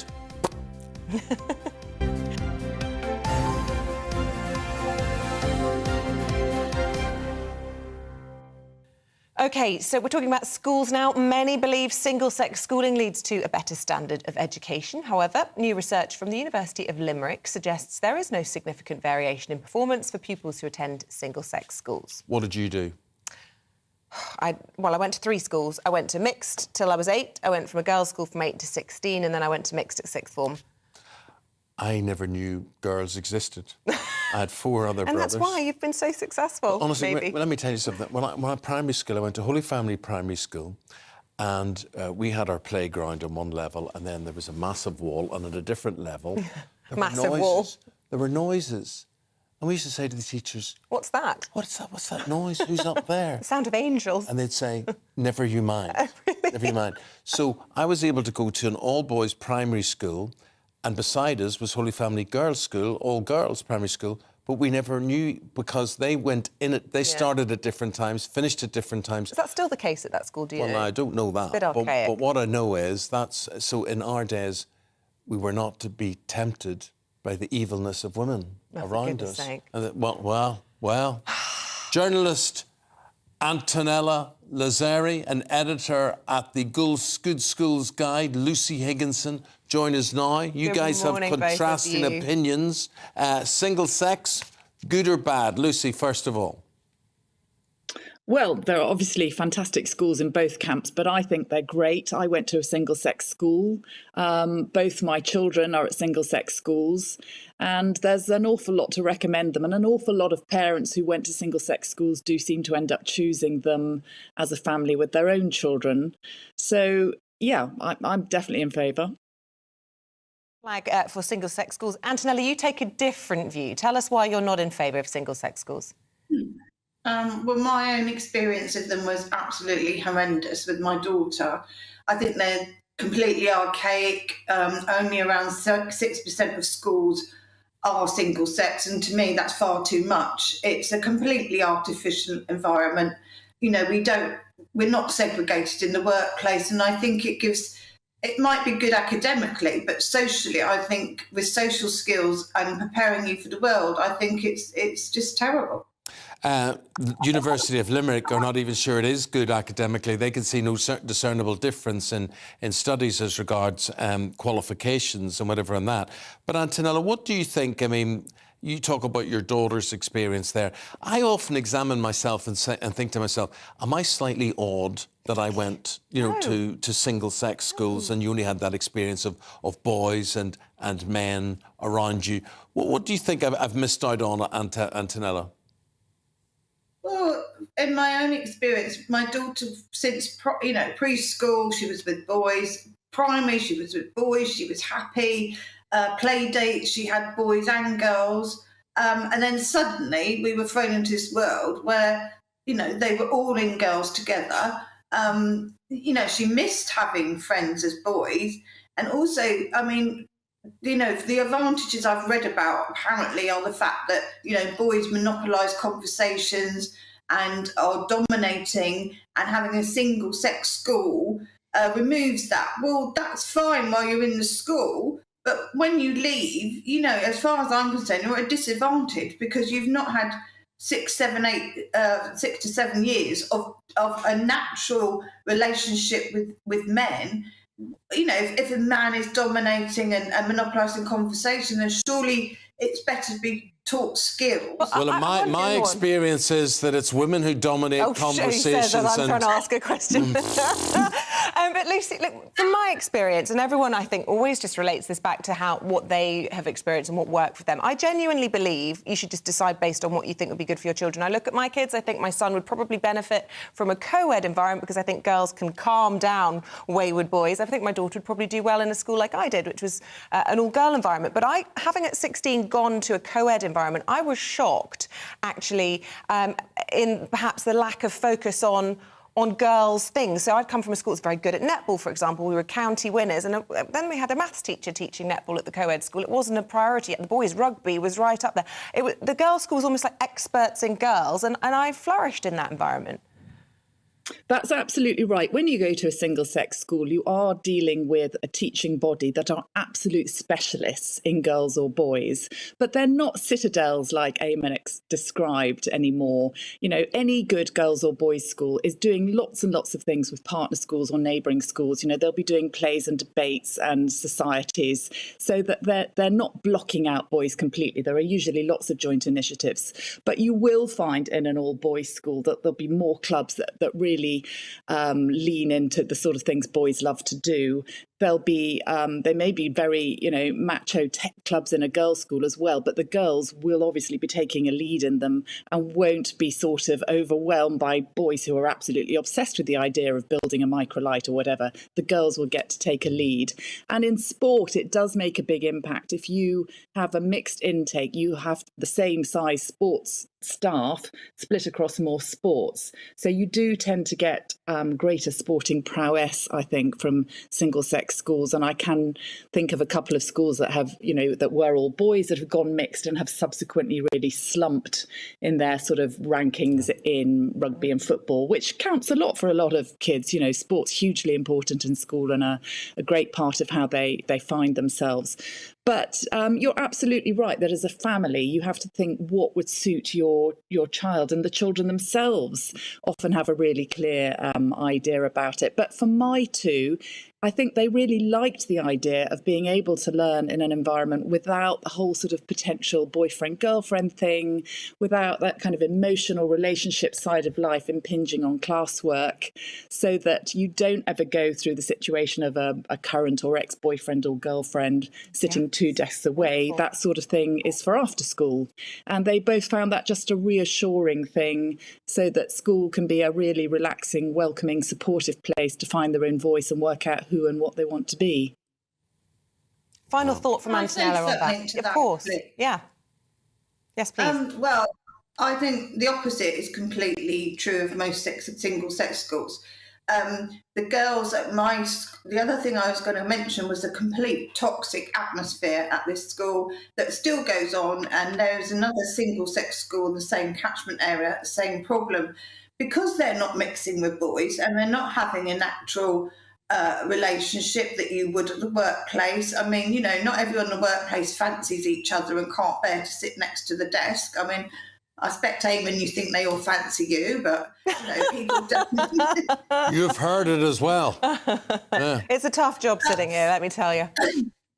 But what I'm saying is, because of the lack of boys, these girls just became this terrible, toxic atmosphere of bitchiness, of terrible bullying, and awful, and it went on in school and out of school. And I feel that if there'd been boys there, because they're not with boys, they became obsessed with boys, and that's all they talked about. That's all they were, interested in. They weren't actually doing lessons. It was mostly talking about which boy they fancied and arguing. And there was a lot of self-harming and all That's sorts. the difference between boys and girls. I mean, at school, I wouldn't say we were obsessed with girls at school. We were obsessed with football and pop music and things like that, which shows how weirdos. Guys, got to say goodbye to you. Thank you both very much indeed. You've got people talking at home, Antonella and Lucy. Thank you very much indeed. Though I've been thinking about this today. I'm scarred. So I went to this all-boys school, single and primary school and secondary school. And we did a dramatisation of C.S. Lewis's Alice in Wonderland in primary school. Did you do the drag roll? I had to be Alice. I had to get a wig and everything and a dress. That's made my day. Well, I thought I knew all your stories. Thankfully, no pictures will exist from Holy Family Primary School. If you were at Holy Family Primary School and you saw Eamonn, or should we call you Alice from here on out, performing, do please send us in a photograph. That is brilliant. Love it. I don't think I've been the same since. We're going to take a break. After that, we'll be talking about the Oscars. I could have got an Oscar for that. A new crisis team is in place to prepare for, they say, any unanticipated events. Like Freddie Gray and Stephanie Tetchy will fill us in.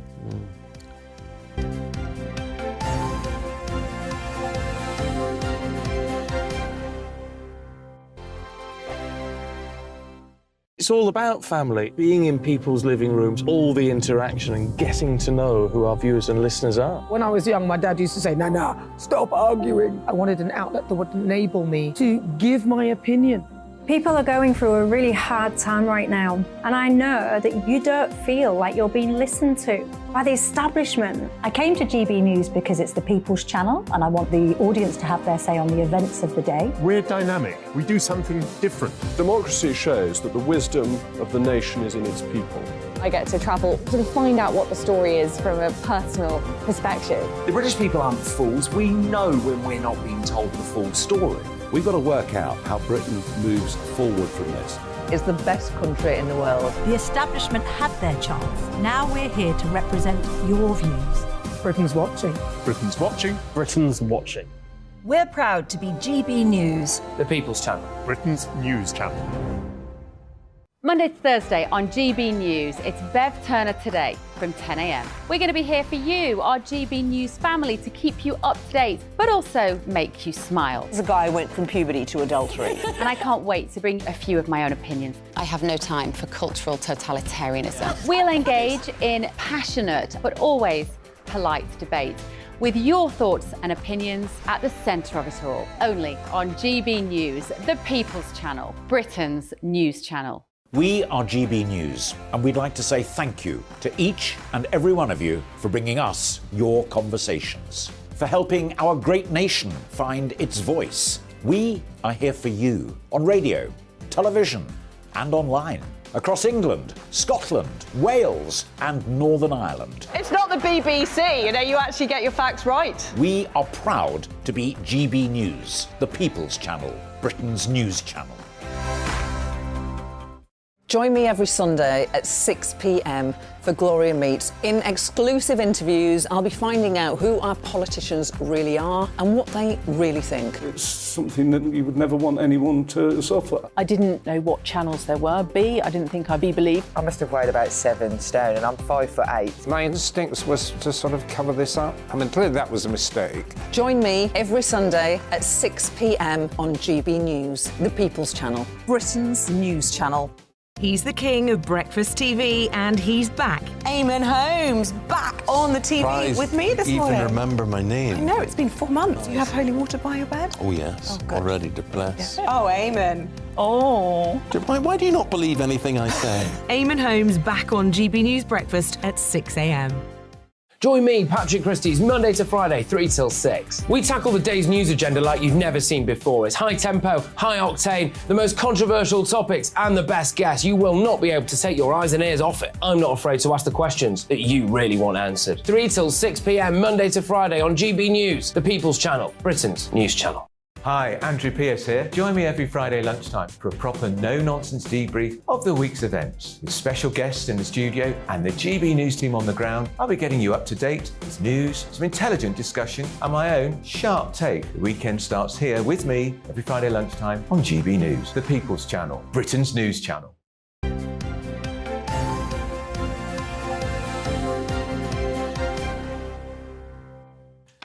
Good to see you again. Time to go through the papers now. We do it in the company of Freddie Gray and Stephanie Tetchy. And are we looking at the front pages? No, we're not. We're going straight into the papers. So, Freddie, let's start with the Telegraph, shall we?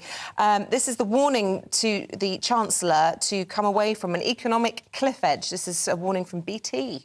This is another... It often feels like the front pages are all speaking to the Chancellor, begging him to do various things. The Telegraph here warning him of economic cliff edge. This is in light of the actually quite good economic news that you've been talking about, the latest inflation does seem to be coming down, although we have been saying that for a while, but latest studies suggesting it is.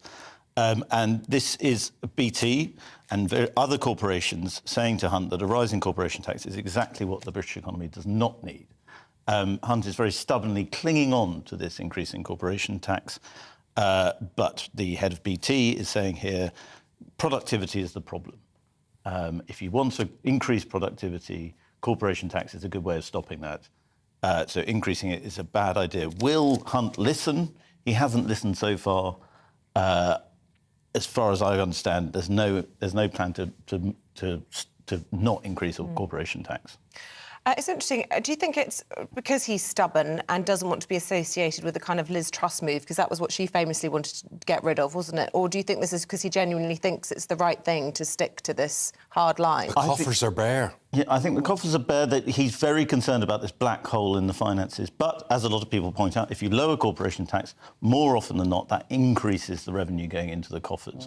So I think they were all spooked by what happened to Liz Truss. They don't want to have that kind of fright in the markets and that sense that Britain is some sort of pariah on the global stage. That's what they're very scared of. Are they too scared of it? Or is he just trying to build a Scrooge narrative now so that when elections come closer, he can throw lots of tax cuts? We do have short-term memories, don't we? So he doesn't want to play his hand too soon, maybe, in all of this. I'm really hoping there's a method to the madness for Jeremy Hunt's economic plans, because at the moment it just seems like Britain's becoming less attractive for investors to kind of want to build their businesses over here. So I'm hoping that in the long run it turns more optimistic. Right. The Oscars. I don't know when they are. There's some. They're March the 12th, Eamonn. March the 12th. Okay. Of course, you would know. It's on my calendar. Okay, so obviously, last year we saw Slapgate with Will Smith and Chris Rock.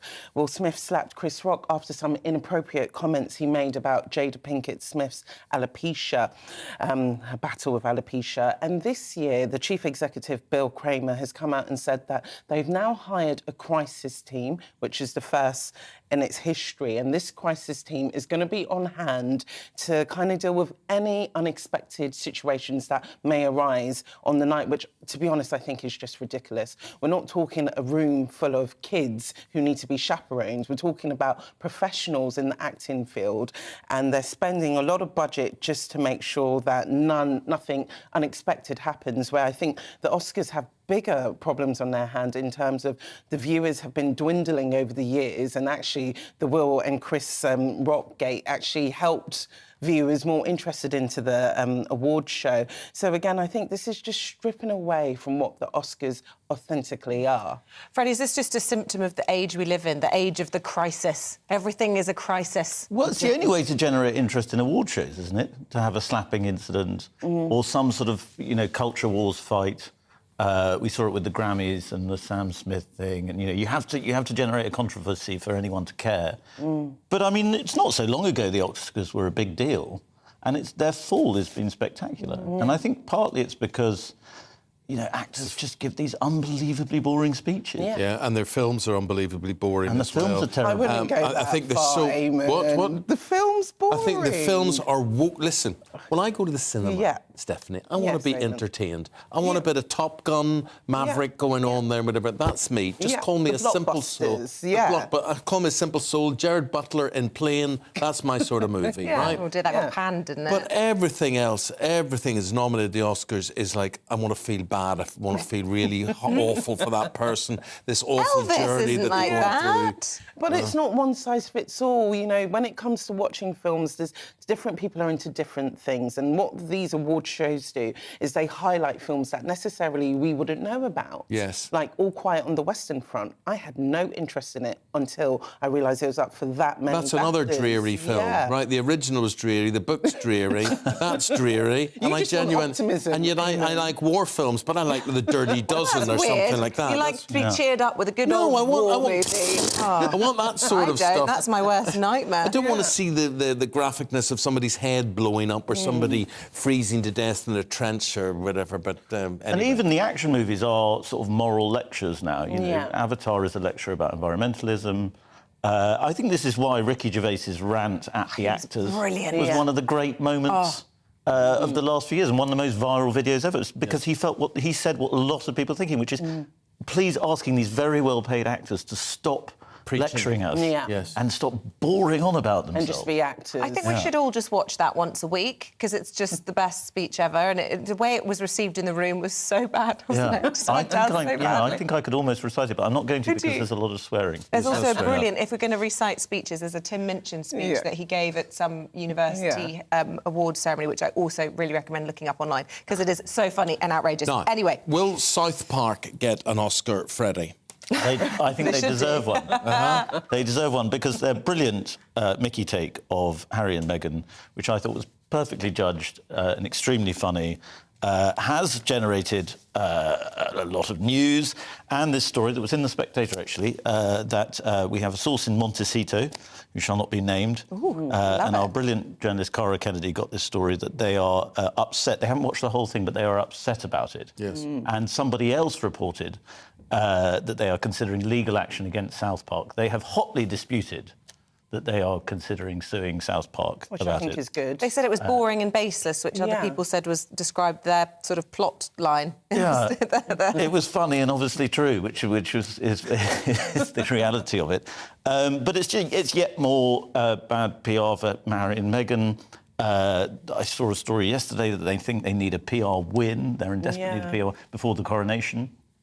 And I think it's why they were sort of brilliantly skewered by South Park, because however they reacted to it, probably ignoring it would have been the best. They should have just laughed at it and said they thought it was funny. No, That's the best way. They're incapable of doing that. Yeah. To be a fly on the wall in Harry and Meghan's household right now, I think the cracks are probably coming in their union because, you know, they've had so much controversy thrown at them, and you can only think as a couple, there's only so much you can take. Some people say it's their own faults, but they are humans, and Meghan, as a woman, probably feels quite sensitive about these things, being the butt of people's jokes, you know? Cracks in their union. I mean, lots of people have been talking about the fact that Meghan wasn't present during any of his publicity for the book Wow, or was it Spare? And apparently she was embarrassed by it. So, is that deliberate, or is that her actually distancing herself from him? Well, you know, she is an actress and she's always been Hollywood before she got with Harry. So, you know, now that the tide is turning and apparently they're falling out of favour with America with the popularity vote,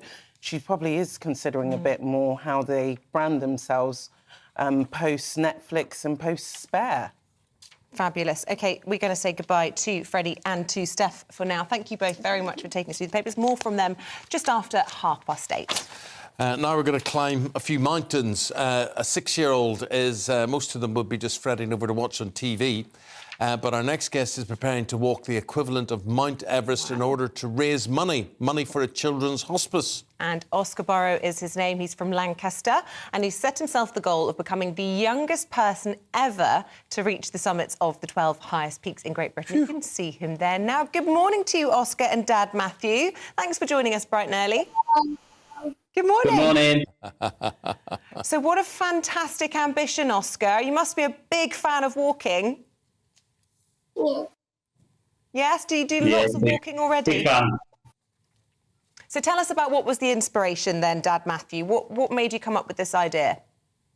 Yeah, well, he'd seen Edmund Hillary at school, and that was really important to him. And he came home saying, I want to be the youngest person to climb Mount Everest. So I sort of explained to him the reality of what that was in terms of climbing big mountains. And he continued to be really keen and was saying to people that we would meet, I want to be the youngest person to climb Mount Everest. So people kept telling him the reality. And so over time, I thought, well, we need to harness this ambition. So what we decided to do was come up with a plan for the 12 mountains. And as we got further through, maybe 2 or 3, people on the mountain started to stop him and ask him, what are you doing up here? This is very high. And they were like, Oscar was like, I'm doing this for my training for Mount Everest. So then we thought, could this be a fundraising opportunity? So that's where we contacted Derry & House, and Derry & House were like, yeah, we'd love to do that. So Oscar's been really fortunate. We've got lovely T-shirts. He's even got a special one of his own that says Oscar's Everest Walk on there. And if people want to follow him, they can search Oscar's Everest Walk and see where he's up to with his fundraising, which has been absolutely amazing so far. And he set his first target as the height of Mount Everest in metres at 8,849, and he's already gone through that, and we're up at £11,500. So it's been an unbelievable journey. Now, Oscar, every time we every time we mention Edmund Hillary or Mount... What were you saying? Sorry, son? And on the back of my T-shirt, you can scan my back. Yeah, he's got on the back of his T-shirt the list of mountains and a little scanned token they've done for donations. So he was really chuffed with that. That came last night. Fantastic. Excellent. But when we mention Mount Everest, or we mention Sir Edmund Hillary, who was the first man to get to the summit there, why does that make you smile? Why does that excite you? What made you want to do what you're going to do?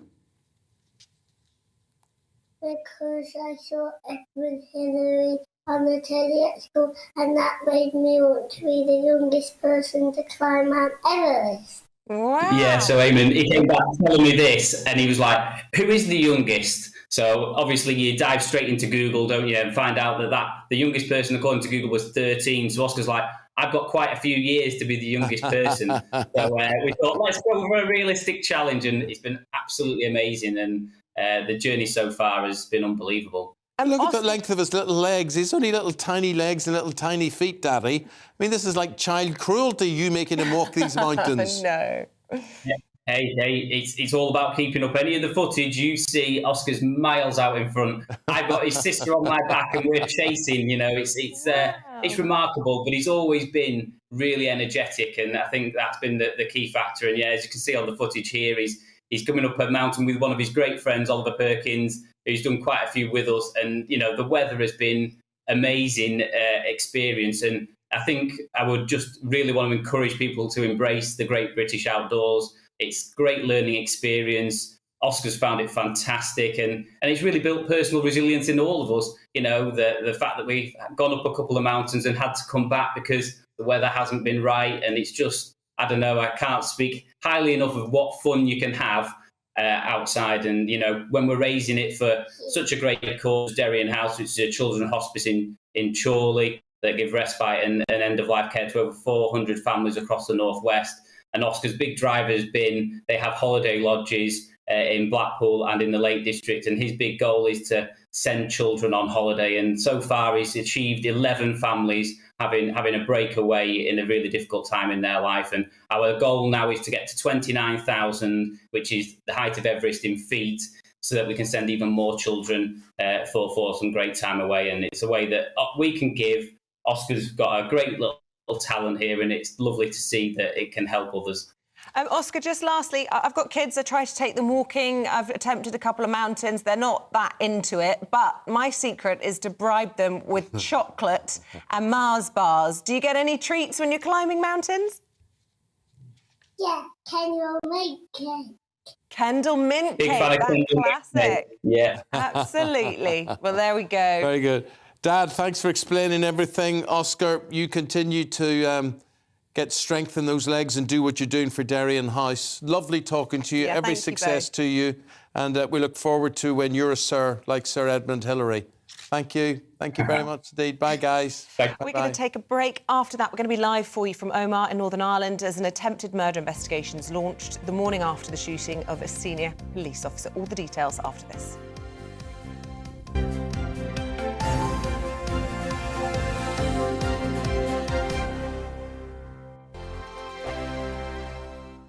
Monday to Thursday, 9 p.m. till 11 p.m. Join me, Dan Wootton. I'll bring you the sharpest takes and hottest debates. Do you not believe in prison? I don't believe in prisons. I'm completely stunned. I guarantee you there'll be no spin, no bias, no censorship. I actually was personally quite offended by it. And no reason to go to bed. So I guess they've always been quite woke. That's Dan Wootton tonight on TV, radio and online. Monday to Thursday from 9 p.m. till 11 p.m. on GB News. The People's Channel, Britain's news channel. We are GB News, the People's Channel. And right across the United Kingdom. You can find us on Sky Channel 512. Virgin Media Channel 604. Freesat Channel 216. Freeview Channel 236. And YouView Channel 236. You can also take us with you on DAB Plus Radio. With the GB News app and at the website gbnews.uk. We're absolutely everywhere. Come join us on GB News, the People's Channel, Britain's news channel. We are GB News, right across the nation. You can get us on television, on radio, on digital. We're absolutely everywhere. Amazing! You see, amazing! You remind me of me in the European Parliament. But here's the most important bit. We are not part of the mainstream establishment. We think and speak just like you do. We are the People's Channel. Magnificent. That's really, really thoughtful. Come and join us on GB News, the People's News Channel. Join me, Lawrence Fox, on GB News. Frank, fun, fearless, and sometimes serious. Much as I love a Friday night punch-up, what I really want is a battle of ideas. I want to look at things differently. I want to hear different voices and engage with your unique experiences. Every Friday at 7 p.m. on GB News. We are GB News, the People's Channel. Why not take us home with you by visiting the GB News shop at gbnews.store. You'll find all the official merchandise, a really good present actually for yourself, your friends or your family. We ship across the UK mainland at no extra cost. GB News, the People's Channel. Join me, Patrick Christie's, Monday to Friday, 3 till 6. We tackle the day's news agenda like you've never seen before. It's high tempo, high octane, the most controversial topics and the best guests. You will not be able to take your eyes and ears off it. I'm not afraid to ask the questions that you really want answered. 3 till 6 p.m, Monday to Friday on GB News, the People's Channel, Britain's news channel. Join my show Farage, 7 p.m. till 8 p.m, Monday through Thursday. And there you will get opinion, analysis, debate, and I'll cover stories that nobody else dares to touch. You've been cancelled. Join the club. Oh, my goodness me. And then for the last 15 minutes, talking pints. We're over a drink. We have a civilised conversation with someone. We very often disagree, but we do it in a grown-up way. Come and join me on Farage.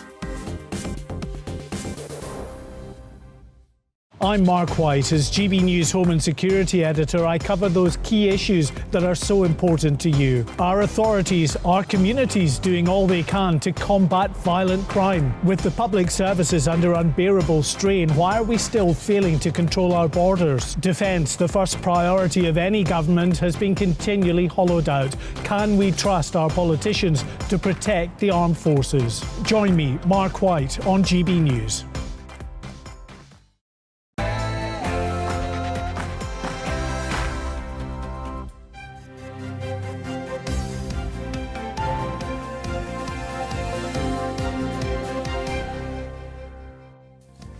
A senior police officer is in critical condition after being shot in Omagh in Northern Ireland. Good morning, it's 8 o'clock. It's Thursday, the 23rd of February. This is Breakfast on GB News with Eamonn, Holmes and Isabel Webster. Leading the news this morning, an off-duty police officer is in a critical but stable condition after being shot multiple times at a sports centre in Omagh, County Tyrone.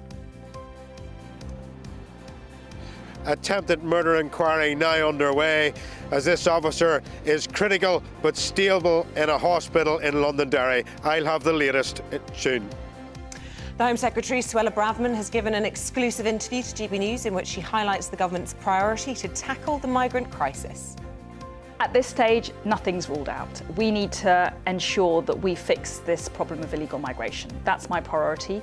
And as the Prime Minister himself has said, he'll do whatever it takes. All of that coming after the Prime Minister launches a plan to fast-track thousands of asylum cases to tackle the backlog. 12,000 will be admitted to the UK without an interview, with critics calling it an amnesty in all but name. Inflation could fall to 2% by the end of the year, according to new forecasts. The optimistic outlook, based on falling gas prices, could persuade the Bank of England to cut interest rates earlier than expected. A new independent regulator will be brought in to ensure the financial stability of English football. Under government plans, the Sports Minister says he wants to see more sustainability in the football industry. We will bring in an independent regulator that will seek to ensure that clubs are more sustainable, and that will hopefully then bring forward more stability within the football pyramid. us know what you think about that. Will it affect you? Will it give reassurance to you that money from the top tier will trickle down to your team, perhaps in lower leagues? Get in touch the usual way. Yes, we've had lots in about single-sex schools as well. We had a debate in the last hour about whether or not they were good for education. Jeremy says little boys do better at education when they are kept muddy. I love that idea, muddy knees. That's how it should be. And Jason says mixed schools have just as much, if not more, bullying. Let us know your thoughts. I was looking at your knees. And you, in Isabel's school, there is a corridor that you walk up, and there is, and I was in, obviously my son went to the same school as you, and basically there's this massive picture. Massive. Of the hockey. Well, maybe you were. No, well, it was. All right. And of the hockey team, and Isabel centre stage there, top woman with a hockey stick. Yeah. We were. And what about my knees? Nothing. I'm just saying we're there. They were front on and show. centre. They were front and centre. Yeah. It's very, very Didn't break the camera, so there's something. Keep those views coming in this morning.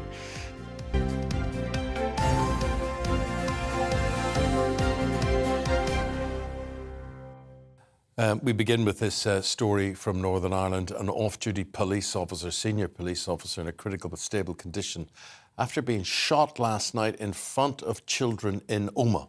Yes, this is in Northern Ireland, where the Police Federation said 2 gunmen were involved in the shooting at a sports centre at about 8 o'clock yesterday evening. Well, earlier we spoke to Government Minister Stuart Andrew, who condemned the attacks on public servants. My thoughts are with the officer, with their family. This is an appalling attack, and it's, it is absolutely disgraceful.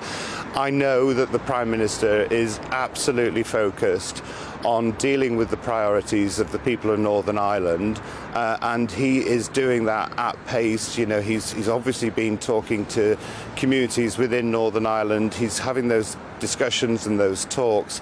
I think we need to give him the space to do that, but certainly I think this attack is absolutely outrageous, and any attack on any public servant is not acceptable at all. With his view, the political analyst Eamonn Malley, who said supporters of the union will feel offended by what's happened. The symbolism of this killing at this point in time cannot be underestimated. There you have Rishi Sunak with a document from Europe, the so-called deal, sitting on his desk. He's trying to work out which way to jump to try to keep everybody in play, to try and keep Europe in play, but particularly to win Jeffrey Donson and the Democratic Unionist Party over to the deal that's on the table. He's having a tough time. This is going to serve to escalate the dilemma and the problems, because clearly unionism will feel so offended by what has happened here.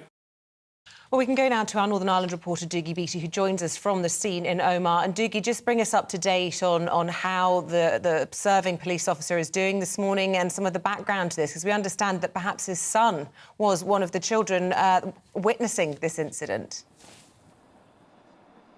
Yes, like so many other parents that coached football teams, etc. I did it myself. You involve your children, and it is believed that his son was here last night. The officer is now, we believe, critical but stable in hospital. And joining me now is the former MP for Fermanagh South Tyrone, which is just down the road, and now Ulster Unionist MLA for that same area, Tom Elliott. Tom, tell us a little bit about what went on here last night. Well, it appears the officer who was volunteering as a youth coach was just clearing up from his youth session and his coaching session, and he was approached by 2 masked gunmen who fired a number of shots and hit him, and as you say, he is now critically ill in hospital. Tell us a little bit about this area. What sort of area is this in Omagh? Well, it's a middle class area. It's quite mixed in its religion and community. There's a bit of industry here in the area, but this sports complex is very, very widely used by a whole section of sports clubs, not only football but Gaelic athletics, and it's very, very popular. Most evenings you wouldn't get a car parking space here at all, and it's used by everybody, and that's what makes it, I suppose, even more difficult to accept. Is this man was coaching a group, preparing them for the future. Well, we can say that that is quite a shock here, and there's many fingers being pointed at where this is coming from, but it has to be said this officer was a very senior detective that was involved in many high-profile investigations of crimes here, and most of that was in and around organised crime, so that will be the first line of inquiry for the PSNI at this moment. Yeah. And although people may associate these sort of attacks with Northern Ireland, this sort of attack is becoming more rare. It is, and there is blurred lines between paramilitaries, dissident Republicans and organised crime, but it is becoming a rarity. There is no doubt on that. Northern Ireland has become a lovely place in the last 20-odd years. It has become a totally different place from the one that you and I grew up in, but there is still elements inside it that would take advantage of criminality and try to come against those of us that want to keep inside the rule of law. An horrific attack. Dougie, thanks for putting us in the picture. Thank you to Tom Elliott there as well for reaction to that. The officer hit 4 times, now being treated in hospital. We hear he's in a stable condition. The hunt goes on for the 2 masked gunmen who carried out that attack last night. Another big story for us here this morning. The Home Secretary has exclusively told GB News that nothing is ruled out when it comes to fixing the Channel migrant crisis. Well, in an interview with GB News' Liam Halligan, she also issued a veiled threat to Number 10 over the Northern Ireland Protocol. Talking of the law, Home Secretary, over 45,000 people crossed the Channel in small boats last year. The number this year is expected to be a lot higher. Rishi Sunak, in his own words, is committed to passing new laws to stop the small boats. Those laws have now been laid before Parliament. Does that mean that the government's ruled out leaving the European Convention on Human Rights in order to try and tackle this vexed problem?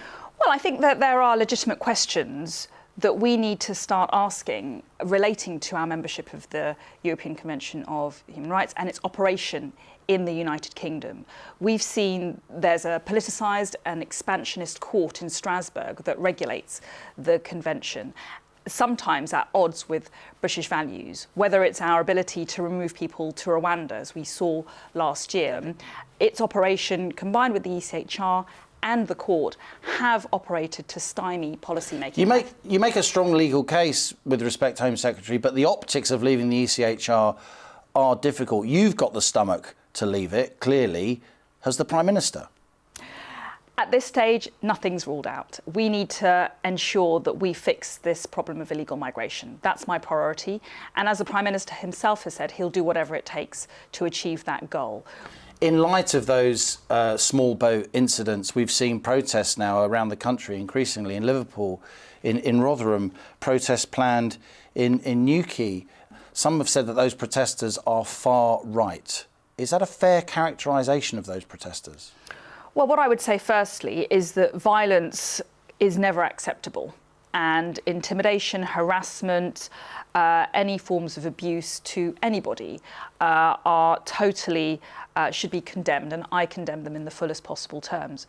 And it's clear that we have an unsustainable situation in towns and cities around our country, whereby, because of the overwhelming numbers of people arriving here illegally and our legal duties to accommodate them, we are now having to house them in hotels. We are all frustrated with the situation that we are currently finding ourselves in, and you know, it is clear and undeniable that there are really serious pressures on communities, and saying so does not make you racist or bigoted. Simon Clarke, former Cabinet Minister, has said there will be a very real problem for the government if there is a Northern Ireland deal that doesn't carry the support of the DUP. Is he right?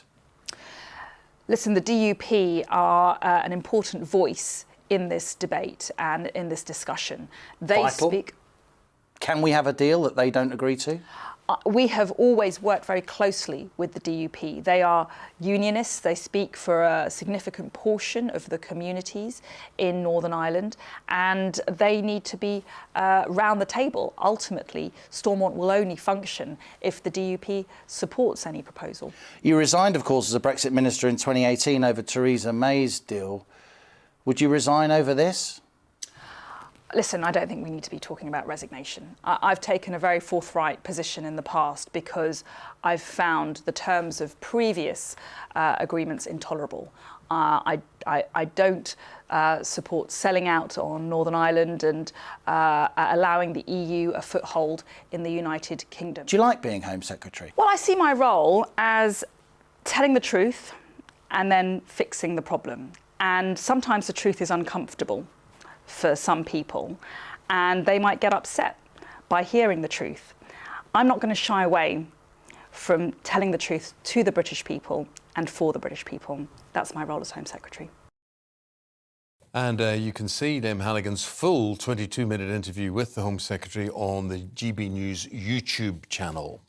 Well, let's get some response to all of this from our political reporter, Tom Harwood, who joins us in the studio.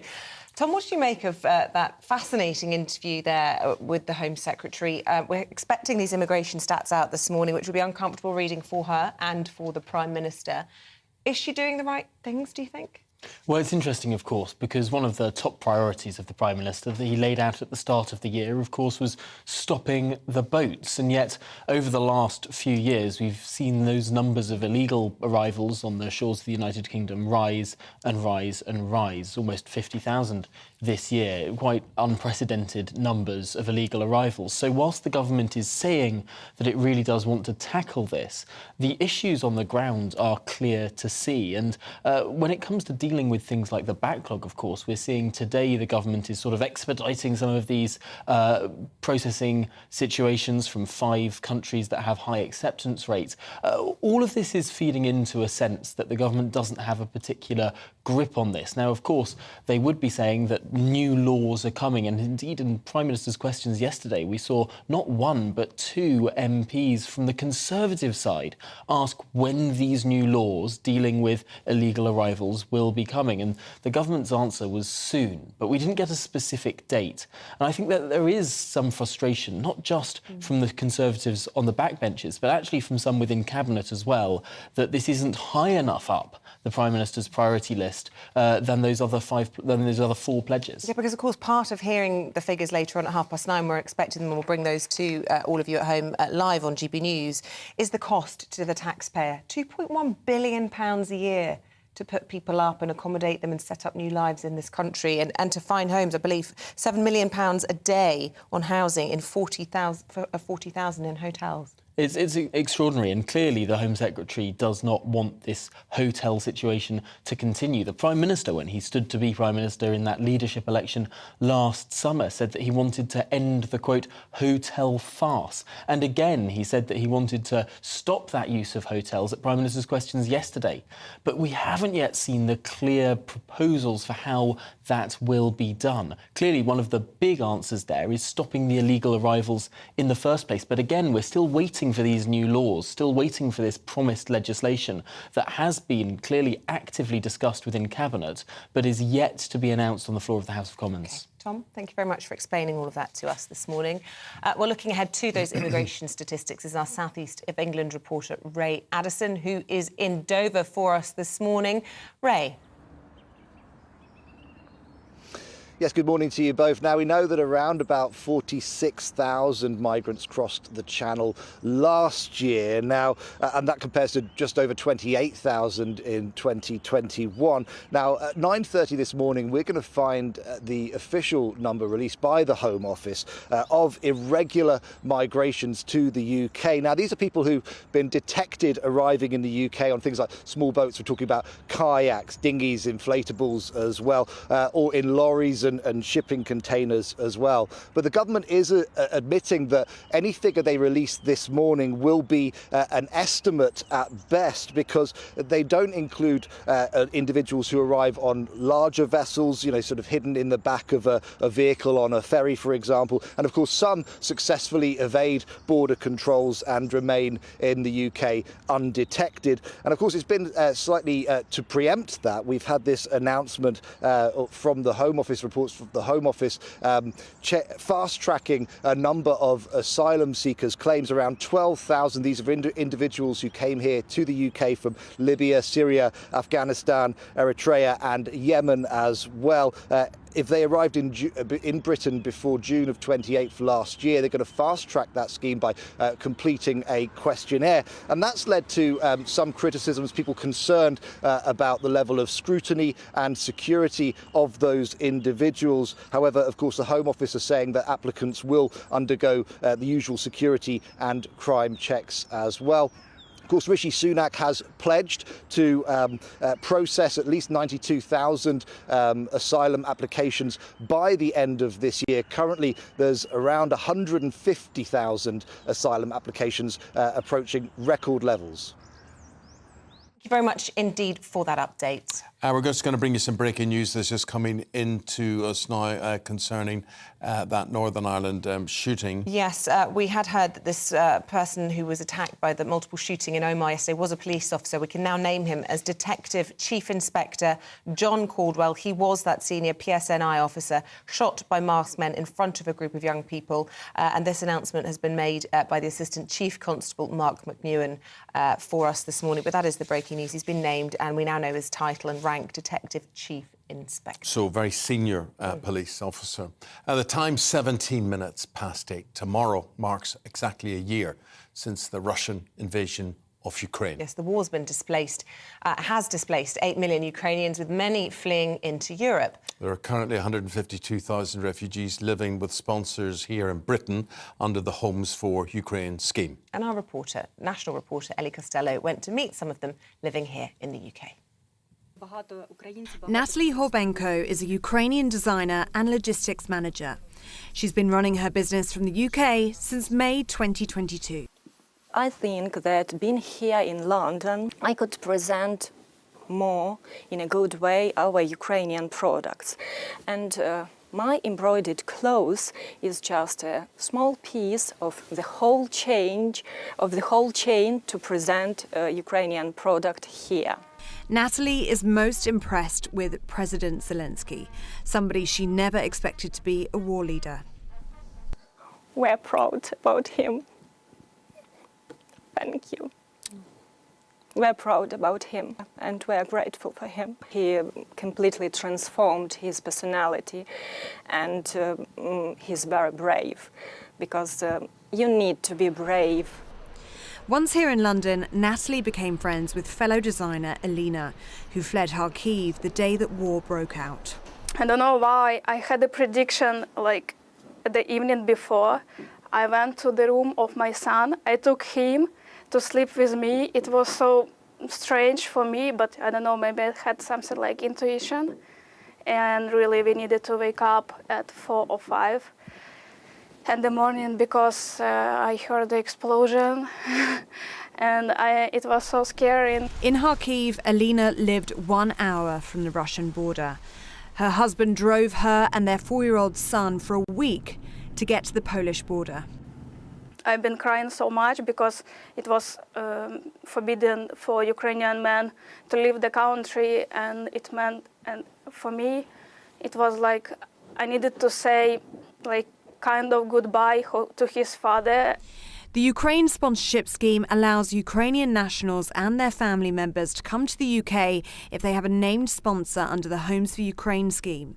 As of February 2023, 152,000 visas have been approved under this scheme. Chris Talakovsky is from Swindon Welcomes Ukraine. He and his family have welcomed their guest, Yana. We formed a committee and invited some of the new Ukrainians that had come over in the first month to join us and become part of something to really welcome Ukrainians into Swindon, get them comfortable and relaxed here, socializing, meeting each other, but also addressing some of the main needs that they have. So English has been a big challenge, so organizing and securing some English classes, getting around and transports, really to get the Ukrainians together. So before I arrived, I was expecting just a room. I didn't expect that much help and feeling so welcome here. So I'm very grateful. But settling in England hasn't been an easy transition for everyone. Elena has struggled to find a suitable host home for herself and her 4-year-old son, Orest. For now, he is back home in Ukraine with his father, whilst Elena is here, working as a fashion designer. But Orist is excited to come to London once a home is found for him, inspired by watching the Paddington Bear films. 1 year on from the outbreak of the war, Ukrainians settled here in the UK hope for victory back in their homeland. We are believing that all these horrors will end this year, hopefully maybe in the summer. We have all this advertisement at the streets about how we will win, what we will do, how we will celebrate. Ellie Costello, GB News. Two more stories from the Ukraine conflict. Yes, the time's 8:21. We're going to bring you up to date now with the rest of today's top stories. Campaigners have urged Britain to take responsibility for Shamima Begum after her bid to regain citizenship has been rejected. She left the UK to join the terrorist group Islamic State in Syria, lost that appeal with her case dismissed on all grounds. The Labour leader is to launch the party's 5 national missions as part of a strategy to take power at the next general election. In a speech in Manchester later, Sir Keir Starmer will say the country needs a serious plan to fix deep-seated problems. The film producer Harvey Weinstein will be sentenced in Los Angeles later today after being found guilty of a number of sexual offences, including rape. The former film producer is already serving a 23-year sentence for a different rape and sexual assault in New York, which is under appeal.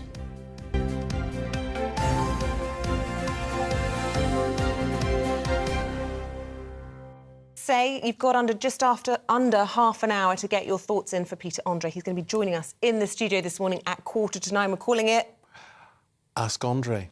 Why not? Whatever Ask you want to Andre. ask him.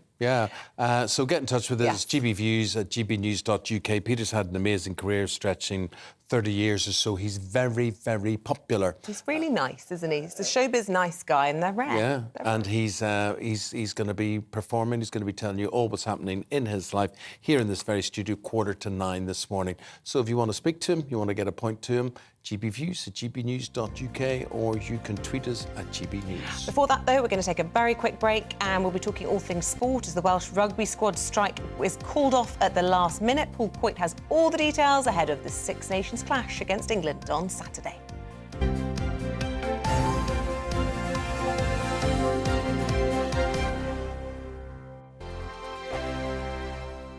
First and foremost, I'm a GB News fan, and I was before I was working here. Just love the fact that we're asking the questions that a lot of establishment media won't ask. With a bit of a twist, we not only want to inform you, but we want to keep you entertained. It's worth the drive because you get in and the team's all ready and waiting, they're itching to go, and it's a proper little family. GB News is the people's channel. It's the audience that makes the programme sing. We're giving our viewers and our listeners a voice.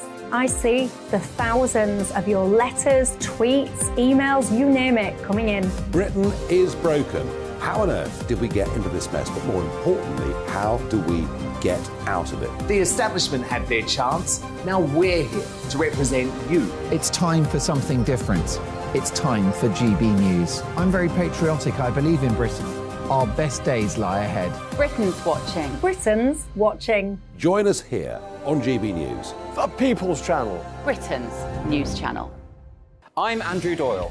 Join me at 7 o'clock every Sunday night for Free Speech Nation, the show where I tackle the week's biggest stories in politics and current affairs with the help of my 2 comedian panellists and a variety of special guests. Free Speech Nation, Sunday nights from 7 on GB News, the People's Channel, Britain's news channel. Here on GB News Live, we'll be keeping you in the picture, finding out what's happening across the country and finding out why it matters to you. We'll have the facts fast with our team of reporters and specialist correspondents. Wherever it's happening, we'll be there from 12 noon on TV, radio and online. GB News, the People's Channel, Britain's news channel.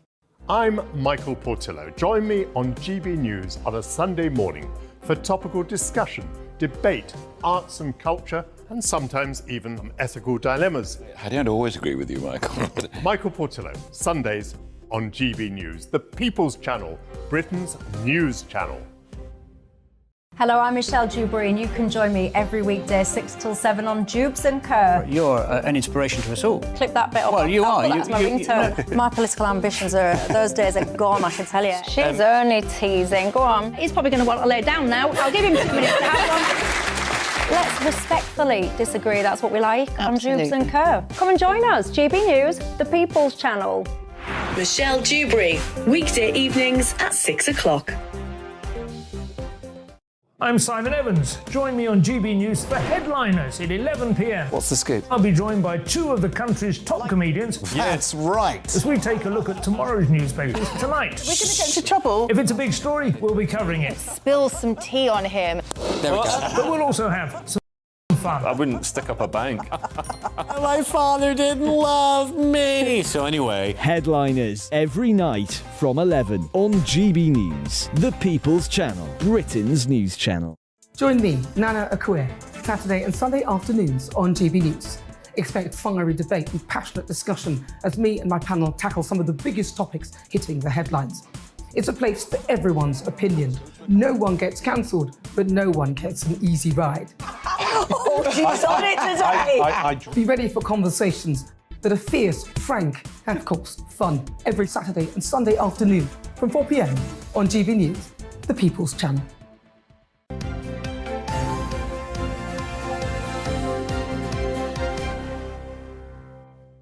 Welcome back. 8:27 still to come on the programme this morning. Peter Andre, 8:45 this morning, live here in the studio. He's setting out on a new tour celebrating 150 years. No, it's not. 30 years. Pete, look at him. Look at him. Look at him. He hasn't aged a day, If I tell you, if I could look at that when I hit 50, I'll be very happy. Very happy. 30 years in showbiz with Mr. Pete. Yeah, and we've got more light because there's a lot of heavy news around today. 9:15, we'll talk to thrifty chef Theo Michaels. He's going to be telling us about his meal planning service that he's giving away for free that helps you budget, plan and cook delicious meals, even when vegetables are being rationed. Yeah, so if you have a particular way of doing something, I mean, I'm not a cook myself, but I mean, say something that you've always traditionally had tomatoes with or courgettes with. Or Tin tomatoes are fine. Well, there will be other alternatives. You'll be even more radical with that, won't Really? they? Yeah, yes. Find out. What would you substitute your tomatoes for? That's the question. Provide us with the answers on that.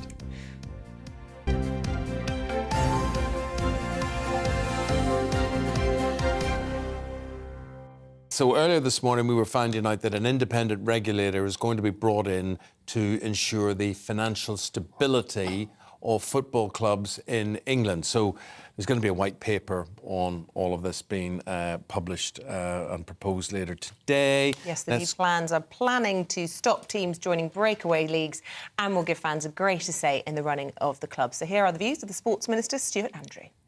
We're doing today is publishing a white paper in which we will bring in an independent regulator that will seek to ensure that clubs are more sustainable, and that will hopefully then bring forward more stability within the football pyramid, because at the end of the day we're concerned about the fans. They're the ones that invest so much in their clubs. They're really important to their local communities, and we want to make sure that that success is built on, but it's there for years to come.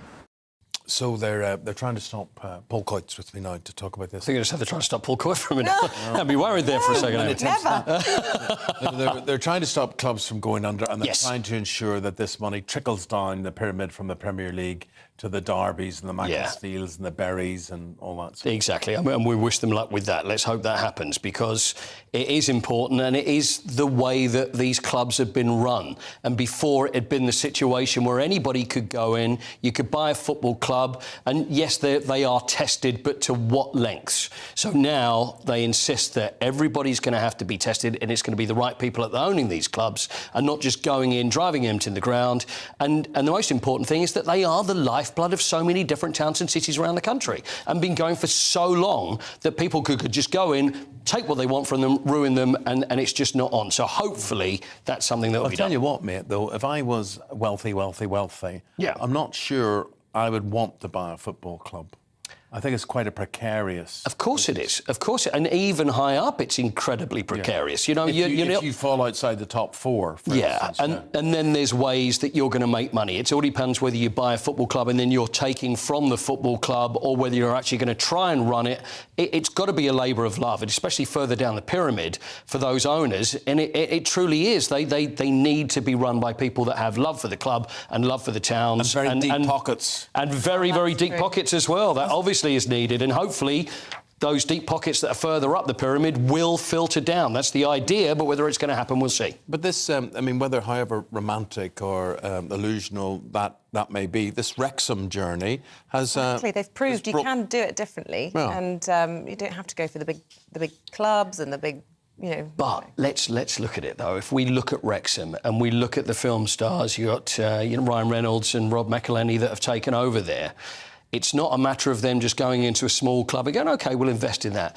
You've got Netflix involved, the whole world is involved, and it's always going to be a success through their name, which is great for them and great for the club, but it's not always going to be that way. Just looking ahead briefly to the Six Nations and the England-Wales clash on Saturday, it will go ahead. Yes, it will. Always going to go ahead, wasn't it? It was always. I think so. England on Saturday in the Six Nations. Well, I think these Welsh players had a legitimate gripe. Oh, I'm sure they still do. About lots of things. They absolutely do. And also, if we look at the other side there, the Welsh Rugby Union, if that game didn't go ahead, we're talking about £10 million that would go to the Welsh Rugby Union. So it's extremely in their best interest to make sure that the players are happy. And it seems that strike, they seem to have... There's conciliatory moves from the union and the new boss man. Without doubt. Without doubt. With Absolutely. So I think everybody will be a little happier after this, So Champions League tonight, Man City involved, Europa League... Man City was last night. So Leipzig won, Man City won. So they people complain. It's like, well, are Man City that great? They look terrific, but they're not finishing. But obviously, they go back to the Etihad in a couple of weeks to play Leipzig in the next round. United play Barcelona tonight, second leg. They're all balanced at 2-2. That'll be some game. And in boxing. I want to finish through this boxing story. Conor Benn, the boxer, has won an appeal with boxing chiefs after they accepted his 2 failed drug tests were down to eating too many what? Eggs. Too many eggs. 35 eggs a week. And amazingly, that's the excuse for clomiphene, which is a female fertility drug, which strangely does actually, boost strength and power, being in his system. So it's been just a nightmare. So it was after the fight that he had with, or was supposed to have with Chris Eubank Jr., called out 2 days before and it was cancelled. So they found clomiphene. I have no idea. He says it's been contaminated, something's gone on. So now he's gone to the WBA. They've said, OK, we'll accept that, the fact that you've eaten too many eggs. But then you've got the British Boxing Board of Control, who hold licences, who have not actually gone along with this yet. So he still doesn't have a licence. So it's down to 35 eggs a week is the reason that he tested positive. Who would have thought, eh? Who would have thought? I've never thought eating that many eggs is a good idea. Do you not think so? No, it leads to constipation. Well, lots of things. No, but it'll make you strong, though. You may be constipated, but my goodness, Isabel, you got into a fight in the morning. I do like an egg in the morning. I've got out of the habit. I need to get back into that. How do you like your eggs in the morning? I like them hard-boiled. OK. Sometimes soft-boiled. Just not 35 of them. Thank you very much indeed. With that, we will take a break then. Well, some of the iconic items going on display at an upcoming David Bowie exhibition. Freddie Gray... Bowie. You tell me I'm potato. Freddie Gray, Stephanie Tetch are going to be taking us through that in the papers after this. Cool.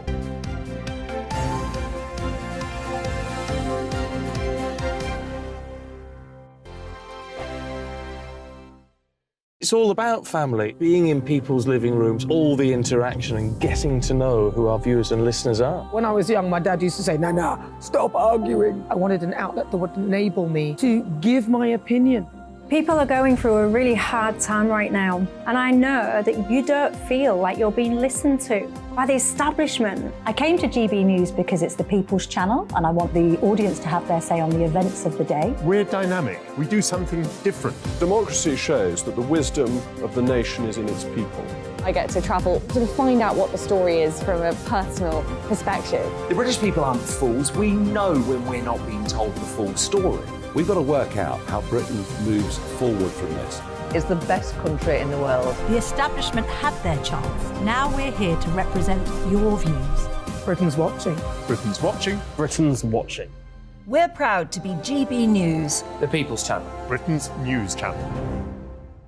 Monday to Thursday on GB News, it's Bev Turner Today from 10 a.m. We're going to be here for you, our GB News family, to keep you up to date, but also make you smile. The guy went from puberty to adultery. And I can't wait to bring a few of my own opinions. I have no time for cultural totalitarianism. We'll engage in passionate, but always polite debate, with your thoughts and opinions at the centre of it all. Only on GB News, the People's Channel, Britain's news channel. We are GB News, and we'd like to say thank you to each and every one of you for bringing us your conversations, for helping our great nation find its voice. We are here for you on radio, television, and online, across England, Scotland, Wales, and Northern Ireland. It's not the BBC, you actually get your facts right. We are proud to be GB News, the People's Channel, Britain's news channel.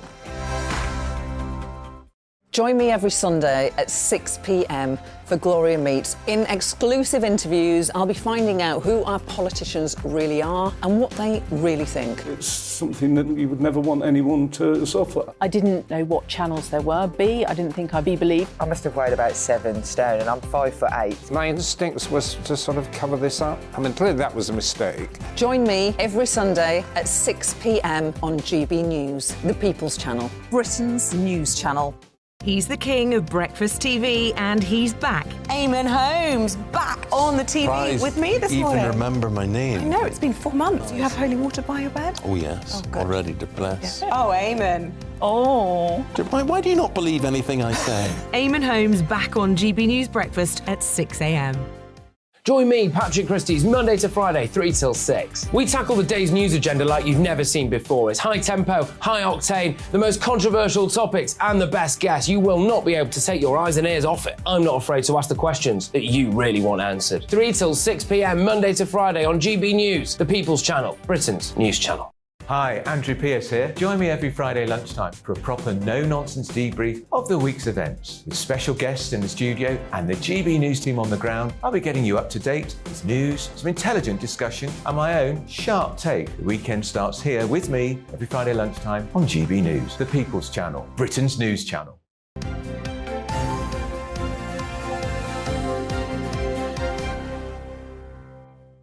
Do you know, we get to this time of the day and we think, you know what the viewers and listeners would like? I'll look through the newspapers, and we do it in the company today of Freddie Gray and Stephanie Tecci, who are both here. And we're going to talk about a great romance, a big love-in Moscow yesterday, Freddie. This is in the Daily Telegraph. From Russia with love. From Russia with love. Yes, well, it's coming up to 1 year tomorrow, 1 year anniversary of Putin's invasion of the Ukraine. And the great fear at the time was that it would bring Russia or that the West's response would bring Russia and China closer together.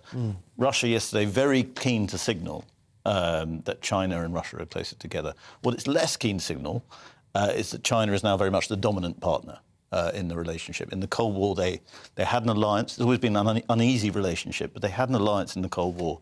And obviously Russia was the dominant partner then. But now it seems to be very much China calling the shots, and China also objecting very much to Antony Blinken, the US Secretary of State, who said that they are, or suggested that they are supplying weapons to Russia. China refutes that. And so what you're really seeing, we look at this conflict a lot through the Western perspective, and obviously so. But it is worth flipping it around sometimes and thinking, how does Russia view this? And Russia thinks that America's moment of unipolar moment, where they dominated the world, is over. And that now we live in a multipolar universe, and that Russia is on the winning side with China in what they call the world majority, which involves Brazil and India as well. Well, we were talking to Cindy Yu, your colleague from The Spectator, yesterday, and we said to her, what's in this for China? Why would China want to be associated with the bloodshed and the lies and the decline of Russia, frankly? I mean, you can see what's in it for Russia. Enormous amounts of energy. But apparently there isn't the infrastructure to get it from Russia to China at the moment, so there's no short-term... Well, although apparently it's all going through India. Right. What's in it for China? I mean, the end of US dominance, I suppose. You know, what China's ambitions are always a bit of a mystery.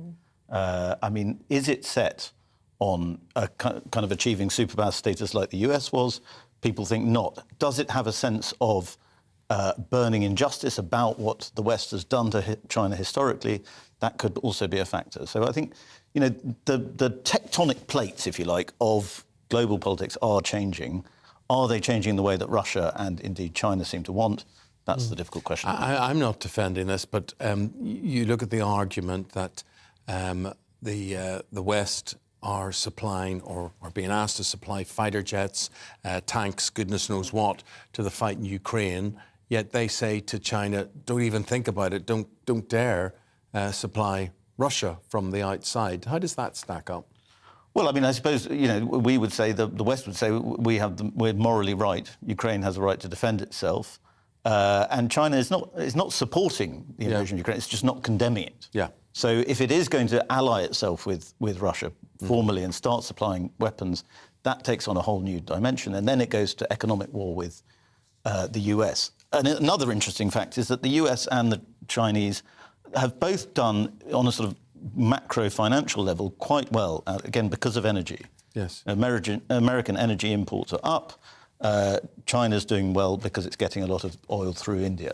Right. So they're benefiting in a way. Just want to move on now to some other stories. Today, at about 5 o'clock today in Los Angeles, we're going to see Harvey Weinstein, the film producer, maybe facing a sentence for rape. Yeah, it's further woes for Harvey Weinstein. As we've seen in most of these videos, he's in a wheelchair. He doesn't look in good health, but he's facing up to a further 24 years in prison. So this is due to, he was found guilty of rape and sexual assault against an unnamed woman. This incident occurred in 2013 at a Los Angeles film festival where he invited himself to this woman's room. And it's just the horror of stories. I've interviewed Harvey several times. How did you find him? What was your instinct? Do you know, often people say, what was your gut reaction? He's very charming, but he's also very egotistical. So I can imagine if you're an actress trying to get up into the film industry, meeting someone like Harvey Weinstein, even though he's not the most attractive man, if he's promising you, yep, I can accelerate your career, I can imagine a lot of actresses found themselves in a hard place. But I've been to those BAFTA parties where he was like the god of the room and of the showbiz industry. So to watch his fall from grace has just been staggering, and knowing that the amount of women that he's raped and assaulted, and to be honest, I don't think this is going to be the end of more women coming out. I think there's some women who are finding their strength and their confidence to talk about Harvey Weinstein. But as it stands, I think Harvey Weinstein will die in prison. Talking about women finding their strength and their confidence, Lady Hussey's been using her free bus pass to get back to Buckingham Palace. I think, well, for me, this is rather a pleasing story because I think Susan Hussey got a very raw deal. She's hard of hearing. Clearly, what she called Ngozi Fulani thought that she was being racist. Everybody who knows Hussey says that there's no chance she was. She's hard of hearing. She just didn't understand, so she kept saying, where are you from? She didn't mean it in a racist way. But the royal family, it was thought, threw her under the bus and just said, you know, we're going to have to get rid of you. But in fact, she has been working for Princess Anne. And she attended a funeral, although it wasn't put on the court circular. Perhaps the royal family is still worried about causing a racism row. But she's back in the fold, according to the Daily Mail. And I think that's probably only fair enough because she did 6 decades of good service to the royal family. And she was sort of thrown under the bus, and now she's back, which is cheering news, I think. Yeah, I think it's good that she's back in the fold as well, because I think that discussion was needed about what happened and the controversy surrounding it. But there's no way after 6 decades a woman of her status should have just been discarded like that by the royal family. I think it actually made the royal family look bad, and in a way they were given into cancel culture, and that's not how you should deal with such situations. You have to kind of tackle it head on, which they did. And there was a bit of paranoia, wasn't there, about Fulani? People thought that maybe she was some sort of agent of Harry and Meghan. Yeah. I'm not sure that quite stacked up. They did apparently have a meeting, Hussey and Fulani, and it went very well. Some good PR. Some good PR. They had to put things to bed, Let's talk about this David Bowie Centre to open, an exhibition. This is in the Sun. Yeah, this is going to be David Bowie fever in 2020. Oh, you say Bowie. How do you say I get it? I do too, but I got told I like off. Bowie. Well, you might like it, but his name was Bowie. Potato, potato.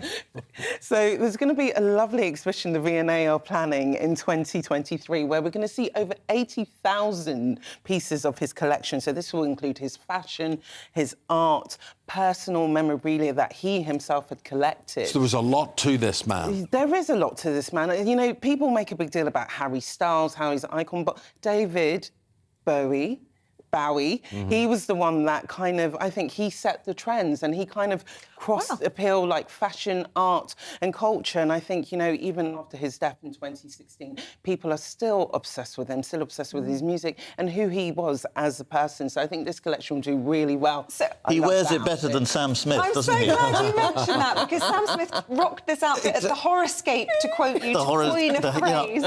Yeah, I mean, well, Sam Smith, and also that's the other thing is, you know, every time pop stars do something sort of edgy, daring, provocative now, you realise it's actually just an imitation it's all been done before. of what David Bowie's doing. It's just much more stylish than the Sam Smith one, but it helps that David Bowie's probably a slightly more appealing thing to look at.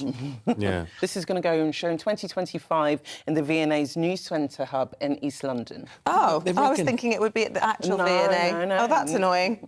But 80,000 Bowie-related items, that's a lot. And his estate are releasing it all to them. And I think he had like a really vast career. And there'll be personal items as well. But I'm more concerned about the fashion because he's definitely a fashion icon. Today is the first day of the year women stop working for free. Yeah. So here we are, it's February the 23rd? Yeah, 54th day of the year. So in a new report that's been released, it says that women are paid less than men, which we already know, but they typically earn 14.9% less than men in a year, which means they're effectively working free for the first 2 months of the year. So today is the first day when women will balance out that pay gap between men and women. At the moment, since 2011, the gap's only been decreasing by about 0.4%. So they're saying in order for men and women to be equal gender in terms of pay, it will be in the year 2044. Okay. Well, hopefully I'll have retired by then. Yeah, same here. Well, I've got to retire you two now. Freddie, Stephanie, thank you both very much indeed. My great pleasure. So yeah, always love a Thursday. 12 minutes now before 9 o'clock. Top stories of the day are these. Thousands of asylum seekers could be sent a questionnaire by the Home Office in a bid to fast-track their claim. It's as figures are expected to show there are more than 150,000 outstanding asylum cases, with the Prime Minister saying he wants to halve the backlog by the end of the year.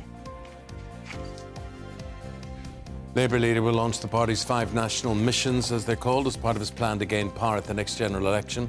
The speech is happening in Manchester. Sir Keir Starmer will say the country needs a serious plan to fix deep-seated problems. The Shadow Secretary of Levelling Up, Lisa Nandy, just after 9 o'clock live here on GB News.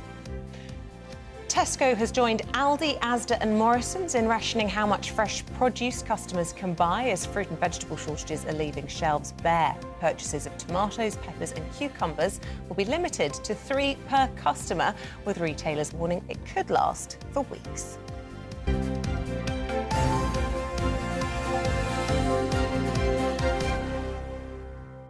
Our next guest, it should be said, smells lovely. Gorgeous, fragrant. He's coming fragrant. He's wafted I just knew he into would the as room well. here. Yeah. I just knew you would, Peter. After all his successes, Mr. Peter Andre is in the studio, and you're here, Peter, despite all your success. You've been going now for 78 years in showbiz. Who would have thought, my friend? What is it, 30 years? Yeah, well, but my dad said it's only the first 100 years that are tough, so I've only got a couple of years to go and I'll be fine. You know, it has been 30 years. By the way, I have to say I rushed to get ready, so I'm so sorry if I look like I've just come out of bed. No, you don't. But I... If only it was smelly vision. He does smell fantastic. Smell-o-vision, now that would be something. Yeah, so 30 years, I'm so lucky. I'm so lucky. Well, are you lucky? Or is it the harder you work, the luckier you get? I do think there's something in working hard, definitely. And I think there's something in being loyal. I've been with the same manager now for nearly 30 years, Claire Powell, as you know, Claire. Yeah. And from the very start, when I first had the music and the music was doing, you know, thankfully really well, I remember we had just gone #1 and she said, right, we need to get you into presenting. And I said, why would I do presenting for? I'm on top of the charts. Game. And she said, because there's going to come a time when the music's going to slow down, you need to diversify. And actually, she was right. And I got to do all these different things over the last 30 years. I'm very lucky. But that being said, Mysterious Girl has followed you, hasn't it, for 30 years? Everybody knows. Who is this mysterious girl? Who is this mysterious girl? Who is she? Actually, that is a very good question. All these years and you've never asked that one before. I think the more pressing question is, why was I wearing jeans in the water? Well, this is also that is a very pressing question. Well, these are the things that work. A pressing question from one of our viewers on that very look. John says, I need to know, did you use chip fat or vegetable oil in your Mysterious Girl video from a father whose daughters played that song continuously and whose elder son tried to imitate the video? As in, did I put it on my body? Yeah, which was it? Oh, it was just it was baby probably oil. no. Do you know what? It was probably that tropic. What's that? Tropican. One of those. Yeah. Oils. I remember we would Hawaiian see. tropic. Yeah. The funny thing was, I used to go up and say, right, can you see if this lighting's good? Can you see if that's lighting good? And sometimes they would film it, and as they filmed it, is what ended up being in the video. Yeah. So we didn't have time to, we just went. It was beautiful. It was in Thailand. Beautiful place. Do you know who I see when I look at that, though? It's Junior. Yeah. Yes. It's scary. Yeah. I mean, he's the spitting image. He's such a good kid, and he's so respectful. Even now, he's going to be 18 in June. And even last night, he was texting me going, Dad, I'm going to be home at this time. I'm on my way home. I'm home now. That's... I mean, I do ask for much from them, but they're so good. And I think respect goes a long way, because that's what my dad was like. My dad was so strict. I mean... Are you a strict dad?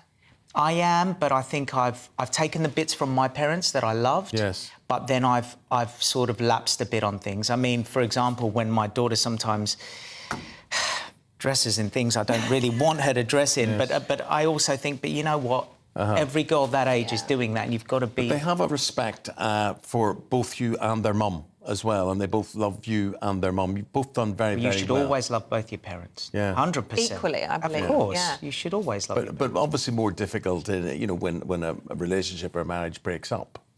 But you've both done very, very well, have you not, to keep the kids' loyalties? I am a very happy man. Well, I have to say, a lot of people know you, and I would include myself in, so obviously from Mysterious Girl, but I watched a lot of the documentaries which saw you as a dad. And, I'm a mum now, but before I was a mum, I remember thinking, oh, he's the kind of dad I want my husband to be. You're just such a lovely family man, and you've carried that on, haven't you? I mean, you're not with Katie anymore, but you've stuck up for Harvey when there've been all these horrible stories recently and police WhatsApps and the like, and you've had that loyalty to Harvey as well. Yeah, I mean, there's certain things, as you know, that I don't talk about publicly because I just don't. I don't get involved in things publicly. But yeah, I'm. There's always love everywhere. Well, that's good. That's good to hear. Yeah. Now, talking about always love, you were saying you're very, very lucky, 30 years. But I've been in your company when fans, and they can be very ordinary people, and then suddenly they're taken over. They suddenly see you, and they react differently. There is a bond between you and the people who turn up to see you and like your music and your performances and whatever it happens to be. What do you think that's based on? What do you think that relationship, when you think about it, why do they stay loyal to you? Well, it is definitely one thing to be said is that the British people are incredibly loyal. They really are. Even when times are quiet and you're not doing anything, there's still that loyalty. And it's a wonderful thing to experience. Some of the people that come to the shows now were people that were there at the very beginning when I used to... When Ant and Dec were PJ and Duncan. And I remember them being there for us with PJ and Duncan. And they're still there now. And it is amazing. And you can't get anywhere without them. And I think that's also... that also helps you... The longevity is if you've got people supporting you all the way. Now, talking about supporting you, the lovely Dr. Emily, your good lady wife there by your side, a tremendous professional person she is. But I see in the papers today there's a story about what triggers domestic rows or disagreements, right? And it says couples squabble over issues such as household chores 5 times a week on average. Just 5? Just 5, a survey reveals. What are you and Emily most likely to disagree about? The heating. Yes. Oh, yes. So my parents are Greek. Yeah. I grew up in Australia. I love the heat. Yes. Emily loves the cold. I can't understand that I love the cold. I mean, that's great. The thermostat's up for you and down for Emily. Yeah, so what happens is I kind of sneak around sometimes the night before, just before we go to bed, and I think, well, by the time she wakes up, it'll be warm, but it wouldn't have been too hot that she didn't sleep through the night. Yes. And it's this ongoing battle, but it's a if that's our only problems, we're OK. Well, that's why you've been married so long now, and she's such a success. She's actually right. I could save on my bills here if I turned it down. Do you know what I disagree with Ruth about, amongst the many things? She makes everything far too hot. Oh, I love it warm. It's bad for your esophagus. No, I mean, no, I meant if a cup of tea, it's boiling. You know, she makes you a soup or whatever. You can't eat it for 5 minutes because you've got to wait for it to cool down. Why does everything have to be so hot? That's an interesting point. Can I just say this? Sorry. Coffee, classic example. Most people think that you need a boiling hot coffee, and that's why people burn the milk. Yes. So it's bitter, so they put loads of syrup and sugar. But if you actually warm the cup, heat the cup, and make your coffee warm... See, I remember this about you. You're a huge coffee expert. I love that. Listen, people can see you. You're doing a Peter Andre 30 tour, and lots more from you to come over the next 30 years in showbiz, I'm sure. Yeah, lots. I don't want to bore you with it, though, but I could tell you lots if you want to hear some. Well, but it's better having lots than nothing at all. Absolutely. We have to go because it gets 9 o'clock. Just lovely seeing you. Thank you so much. Pleasure. Thank you so much. We look forward to talking to you with your 40th year. Gosh. Neither of us will be here. Turning 50 this year. No, I've got to go now. I've got to go now. Not you. Thank you. I've got to go. We're going to take a quick break. Back after this. God bless.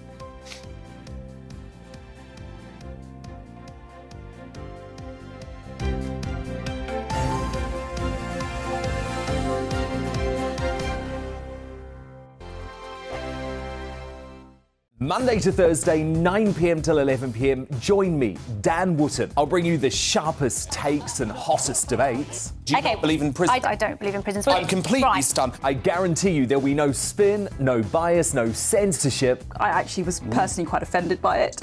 And no reason to go to bed. So I guess they've always been quite woke. That's Dan Wootton tonight on TV, radio and online. Monday to Thursday from 9 p.m. till 11 p.m. on GB News. The People's Channel, Britain's news channel.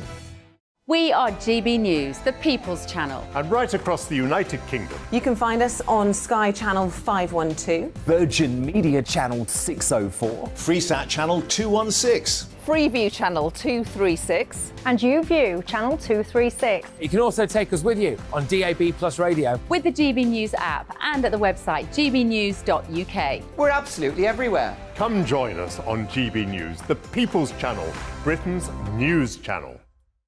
We are GB News, right across the nation. You can get us on television, on radio, on digital. We're absolutely everywhere. Amazing! You see, amazing! You remind me of me in the European Parliament. But here's the most important bit. We are not part of the mainstream establishment. We think and speak just like you do. We are the People's Channel. Magnificent. That's really, really thoughtful. Come and join us on GB News, the People's News Channel.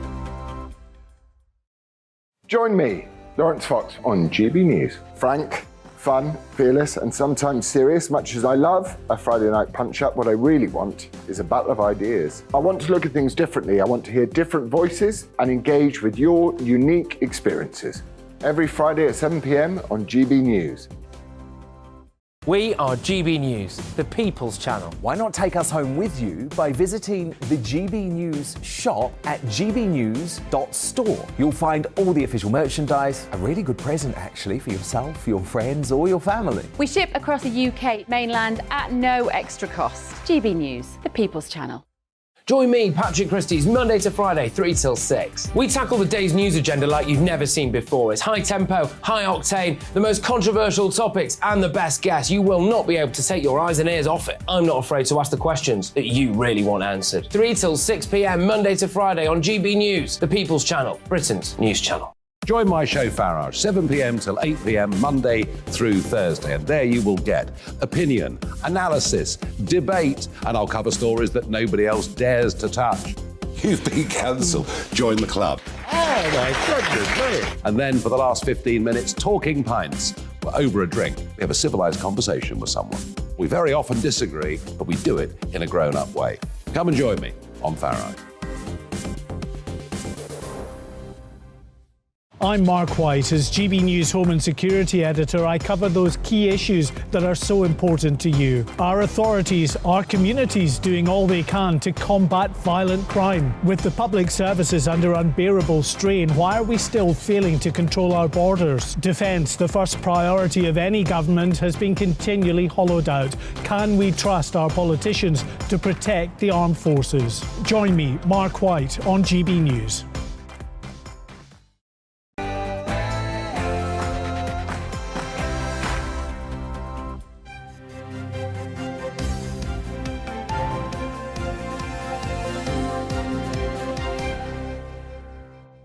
The new IRA is named as the primary focus of investigations into the shooting of a senior police officer in Omagh in Northern Ireland.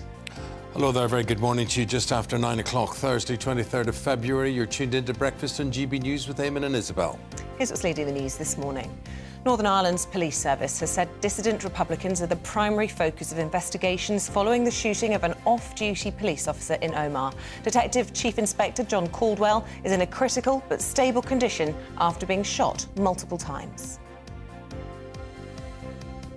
Yes, at Omagh Leisure Centre here, or Omagh Sports Ground, it has been Detective John Caldwell that has been the victim of this shooting. He lies in hospital in Altnagalvin in a stable but critical condition. The Home Secretary, Suella Braverman, has given an exclusive interview to GB News in which she highlights the government's priority to tackle the migrant crisis. At this stage, nothing's ruled out. We need to ensure that we fix this problem of illegal migration. That's my priority. And as the Prime Minister himself has said, he'll do whatever it takes. It comes as the Prime Minister launches a plan to fast-track thousands of asylum cases to tackle the massive backlog. 12,000 migrants will be admitted to the UK without an interview, with critics calling it an amnesty in all but name. Inflation could fall to 2% by the end of the year. The optimistic outlook based on falling gas prices could persuade the Bank of England to cut interest rates earlier than expected. A new independent regulator will be brought in to ensure the financial stability of English football under government plans. The Sports Minister, Stuart Andrew, says he wants to see more sustainability in the football industry. We will bring in an independent regulator that will seek to ensure that clubs are more sustainable, and that will hopefully then bring forward more stability within the football pyramid.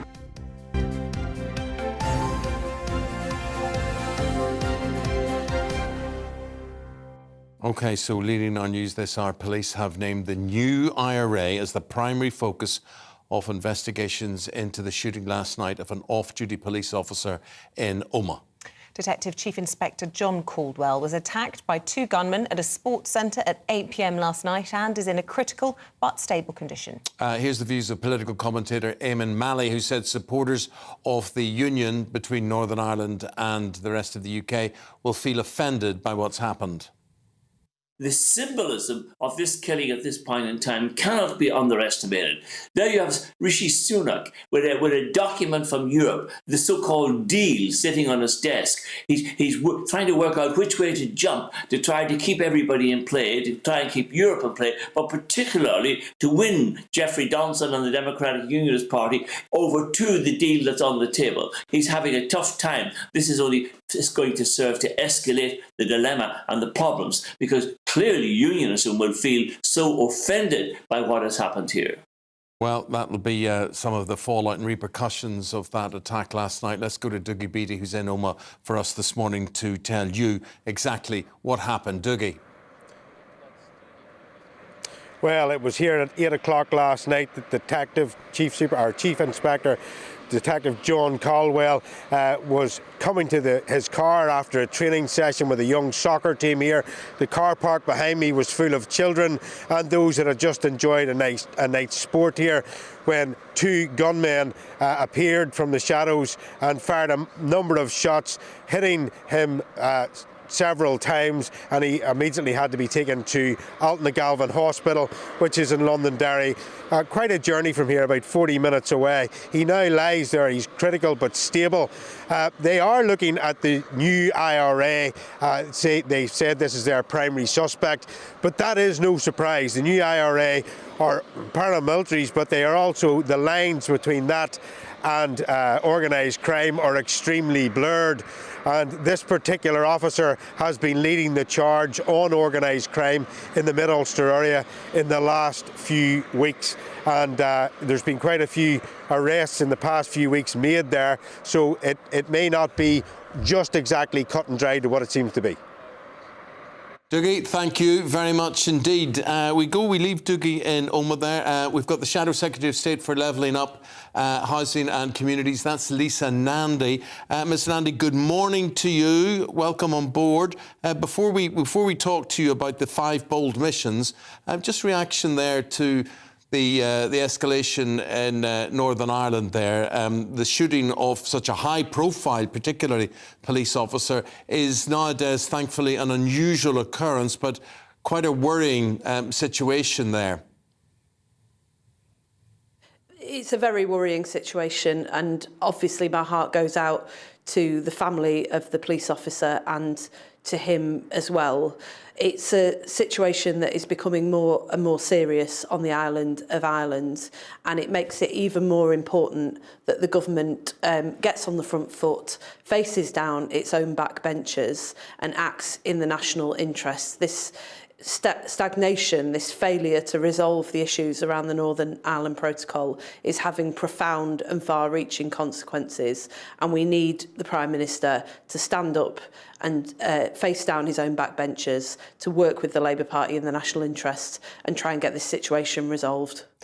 Some people be scratching their heads about that, though, saying, you know, it is interesting that given what you're saying and the importance of this deal and the importance of getting, securing peace in Northern Ireland, that the Labour Party would support whatever the Prime Minister puts before Parliament, even having not seen the terms and the details of it.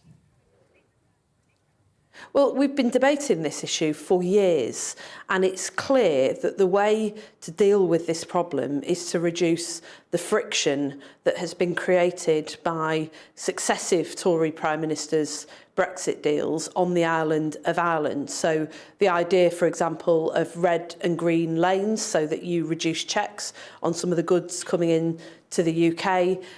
That's something that actually has widespread public support, not just on the island of Ireland, but across the United Kingdom, and has support across the political spectrum, including in some parts of the Conservative Party. The problem is that the government is in hock to a small group of its own backbenchers who are completely holding the government and the country to ransom. The Prime Minister, the new Prime Minister, was right to say that he was going to stand up to that. But so far, he's proven himself spectacularly unable to deliver. And we think it's about time that this situation was resolved, and we will work with the government in order to do so. Now, Lisa, in Star Trek, Captain Kirk, he had a 5-year mission. Space, the final frontier. Sir Keir Starmer, he's got 5 bold missions over the next few years. Tell us what he's going to talk about today, how he's going to outline what his vision for the future of Britain is. I don't know quite how to respond to that intro, likening Keir Starmer to Captain Kirk, but I'll do my best.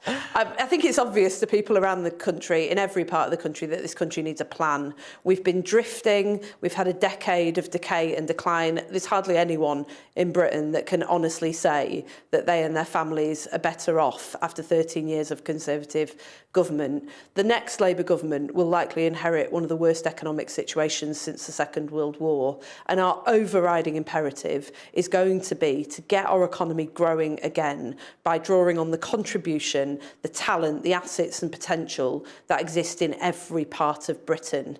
If we get this right, if we have a government that matches the ambition that is found in every community in the country, we could future-proof our National Health Service, we could make our streets safe again, we could build an NHS that is fit for the coming century, not just trying to patch up some of the damage that's been done over the last decade. We're calling time today on this sticking plaster politics that has led us to lurch from crisis to crisis over the last decade. And we're going to share those priorities with the country today to say, if you believe that this country can be great again, then please come and work with us, and we can do this but we can only do it if we do it as a partnership with businesses and communities up and down the country and rebuild this country together. What if I was to say to you, it's very Boris Johnson-like, it's a good slogan, it's easily said, it's harder to act it out? We're acutely aware of the challenges. We've got an economy that has seen virtually no growth over the last 13 years, and we've got public services that have been starved of investment.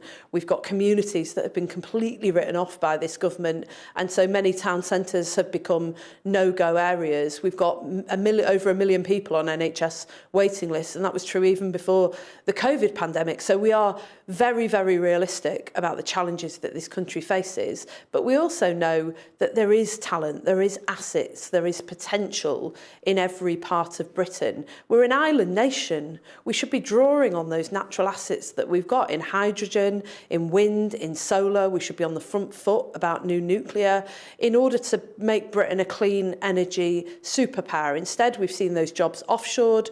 We've seen that money stripped out of our communities. We've seen us overly reliant on gas imports that has left us reeling after Putin's illegal war in Ukraine. We think the country could be so much better than this.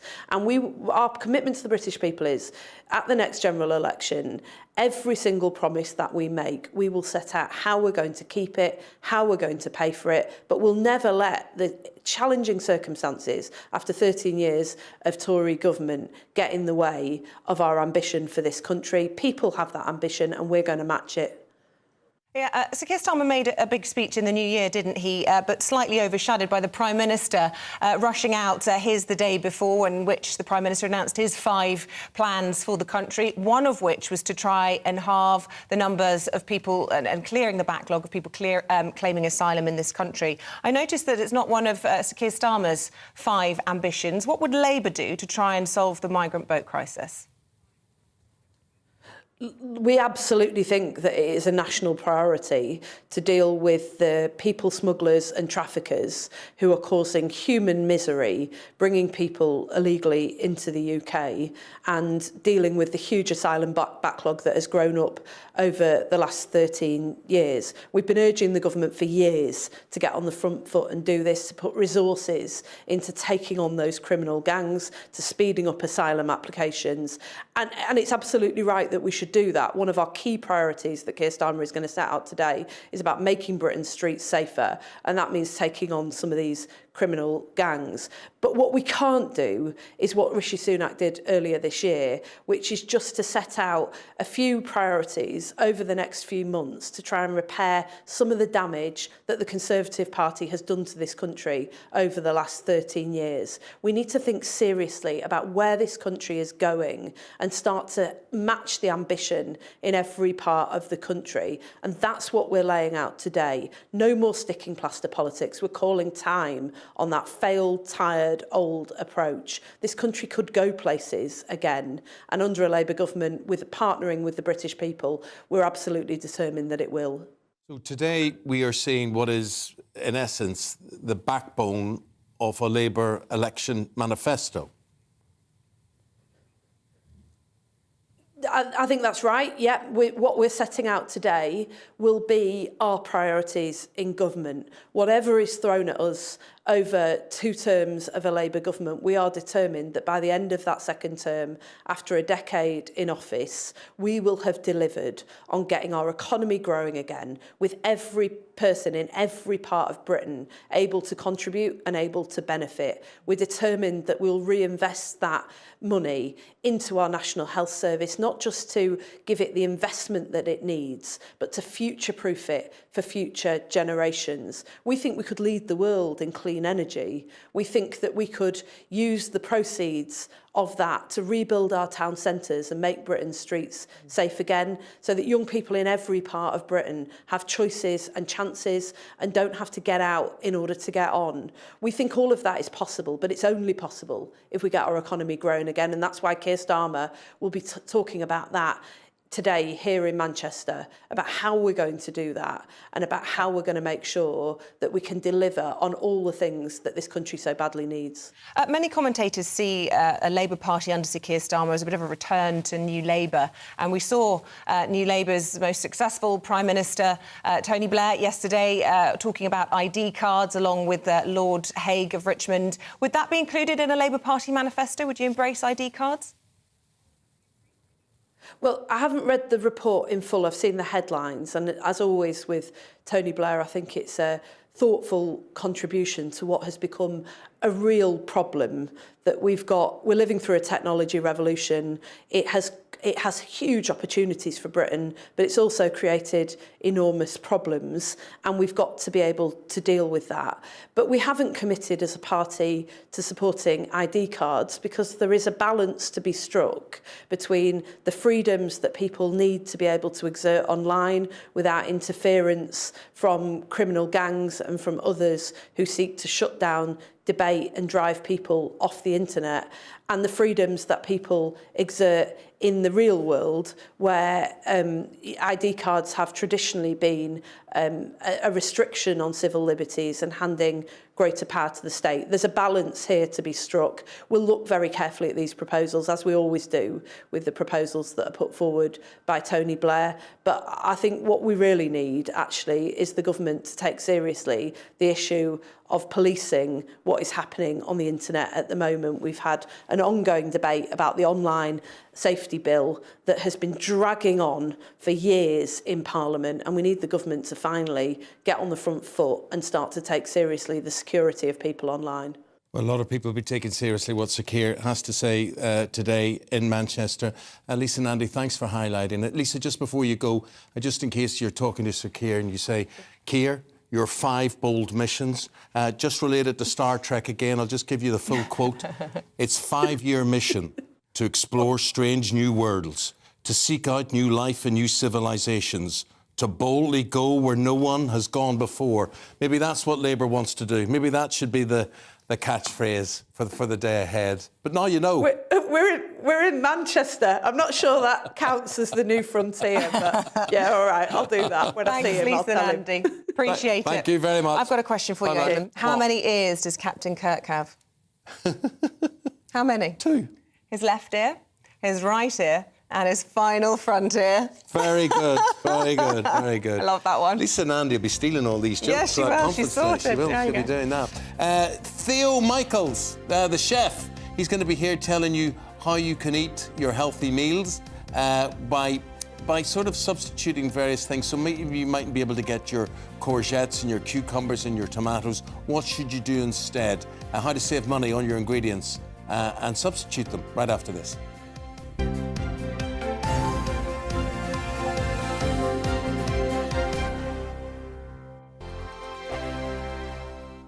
First and foremost, I am a GB News fan, and I was before I was working here. Just love the fact that we're asking the questions that a lot of establishment media won't ask. With a bit of a twist, we not only want to inform you, but we want to keep you entertained. It's worth the drive because you get in and the team's all ready and waiting, they're itching to go, and it's a proper little family. GB News is the people's channel. It's the audience that makes the programme sing. We're giving our viewers and our listeners a voice. I see the thousands of your letters, tweets, emails, you name it, coming in. Britain is broken.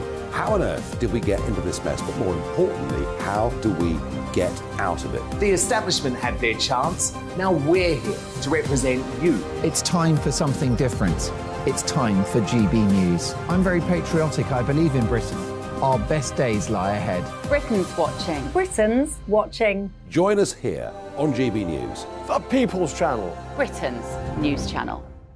I'm Andrew Doyle. Join me at 7 o'clock every Sunday night for Free Speech Nation, the show where I tackle the week's biggest stories in politics and current affairs with the help of my 2 comedian panellists and a variety of special guests. Free Speech Nation, Sunday nights from 7 on GB News, the people's channel, Britain's news channel. Here on GB News Live, we'll be keeping you in the picture, finding out what's happening across the country and finding out why it matters to you. We'll have the facts fast with our team of reporters and specialist correspondents. Wherever it's happening, we'll be there from 12 noon on TV, radio and online. GB News, the People's Channel, Britain's news channel.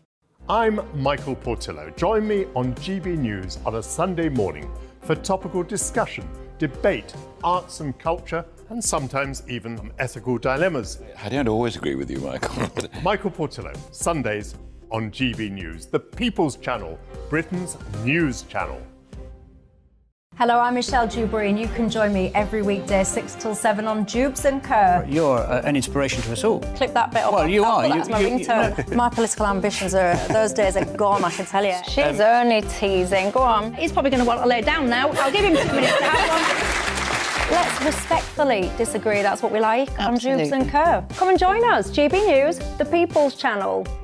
Michelle Dewberry, weekday evenings at 6 o'clock.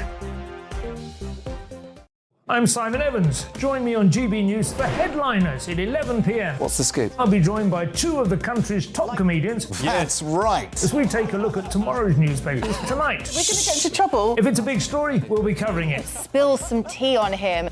There we go. But we'll also have some fun. I wouldn't stick up a bank. My father didn't love me. So anyway. Headliners every night from 11 on GB News, the People's Channel, Britain's news channel. Join me, Nana Akue, Saturday and Sunday afternoons on GB News. Expect fiery debate and passionate discussion as me and my panel tackle some of the biggest topics hitting the headlines. It's a place for everyone's opinion. No one gets cancelled, but no one gets an easy ride. Oh, she's on it today. Be ready for conversations that are fierce, frank, and of course, fun. Every Saturday and Sunday afternoon from 4 p.m. on GB News, the People's Channel.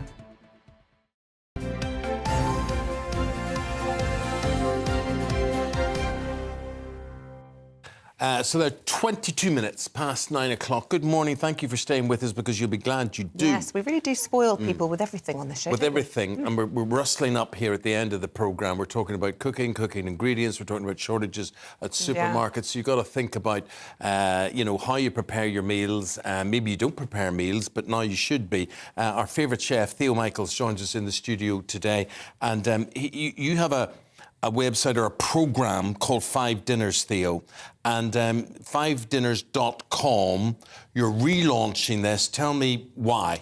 OK, so it's an online meal planning service. So we issue a new meal plan every week with a one-click shopping list. So you know exactly what you need for the week ahead based on the amount of people you're feeding. So little waste or no waste? This is the whole point, is it's about removing the headache of deciding what to eat every night, because we provide you with the ideas, cutting down food waste. And I think on average, it's something like most families throw away £60 a month of just wasted food. Yeah. And so we used to charge a subscription fee for this, and we've had it going for a couple of years, and we just thought, you know what, cost of living crisis, it's affecting everyone. We're a family of 5. I know how much it takes to feed a family, so we thought, let's give it away for free. So we've just relaunched it, and we've gone free lifetime membership, no catch, no restrictions, no funny business, have it for free. Let's make life a bit easy for people. So give us an idea then of the sort of things that they'll find on there. You know, how can people go without lots of waste and taking the headache away? What would you suggest? So we've got over 400 recipes, and we've kept them accessible. So this is, you don't need to find Himalayan sea salt rolled on the thighs of someone up in the Himalayas. This is it's a nice thought. As I drift on that moment. But it's all about accessible ingredients, low-cost ingredients, and really accessible. So you can get everything from the local supermarket. The meal plans are great because you say how many you're feeding. So for us, we go feeding the family of 5, and the shopping list creates the shopping list based on the number of people you're feeding. So we're trying to cut that food waste as well, which is just money down the drain. Except, my Fred, you say really accessible foods, but we're now reaching a stage that there's supermarket rationing going on, and not every bit of food, certain fruits and vegetables, are not accessible at the moment. Unbelievable. Absolutely right. And so what do we do as a nation? So we have to become versatile. And so, I mean, we were chatting earlier, Isabel, and there's this thing of where I think we're great in the UK. If we get a recipe and we go, well, that's set in stone. I can't deviate. Recipe, Shock horror. So I think it's about going, actually, this is just a guide. And if they haven't got courgettes or they haven't got spinach, do you know what? Buy some kale. If they haven't got broccoli, buy some cauliflower. Like, get flexible with it. And we can do that. Nothing is set in stone with it. So we've got this shortage of tomatoes at the moment. I mean, do tin tomatoes substitute them, really? Because I always think they're a bit more bitter and not as sweet as a tomato. Well, you are right. There's more acidity to those tinned ones, but they make a really good alternative. I mean, if you're making anything that's cooked, hands down, just use tin tomatoes, don't even worry, refresh. And you can buy, for instance, beautiful cherry tomatoes in a can. Okay. And I've even, in one of my previous books, Canned, we drained the tomatoes. Yeah. So we just had these little gorgeous cherry tomatoes left in it, a little bit of sugar, chopped them up, and it made a lovely fresh salsa. Ooh. And so it's about getting versatile. And canned ingredients are great for that as well, especially if you're walking into supermarkets and you're not seeing what you would normally do. That's interesting. You use the term getting versatile there. People are just digging down. Maybe they're rediscovering food because they have to. They have to cook for themselves now. They save money and they find fresh is best. So do you think there may be a reawakening of people's love with the cookbooks? I think there will, and I think there'll be a reawakening of people going, actually, let's play a bit with this. This isn't, as we said, it's not set in stone. It's fun. It's just food and it's fun. And it's, you know what, if you haven't got that, use that. Well, pretty much every cookbook I've ever written, there's always a chunk in the introduction chapter that says, this is just a guide. Like, I like this stuff, and if you don't, just swap it for something else. Like, make it easy. Well, look, make it easy and log on to Theo's 5dinners.com. 5dinners.com. Thank you. He's relaunched that, and it is for free. My friend, thank you very much indeed. Pleasure. Thank you for having me. Thank you for joining us this morning. We're off for the week now. Stephen and Ellie are back bright and early, 6 o'clock tomorrow. Have a lovely weekend.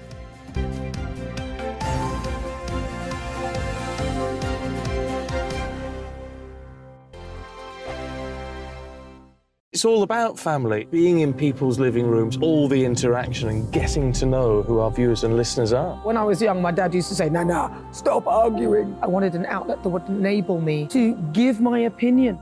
People are going through a really hard time right now, and I know that you don't feel like you're being listened to by the establishment. I came to GB News because it's the People's Channel, and I want the audience to have their say on the events of the day. We're dynamic. We do something different. Democracy shows that the wisdom of the nation is in its people. I get to travel to find out what the story is from a personal perspective. The British people aren't fools. We know when we're not being told the full story.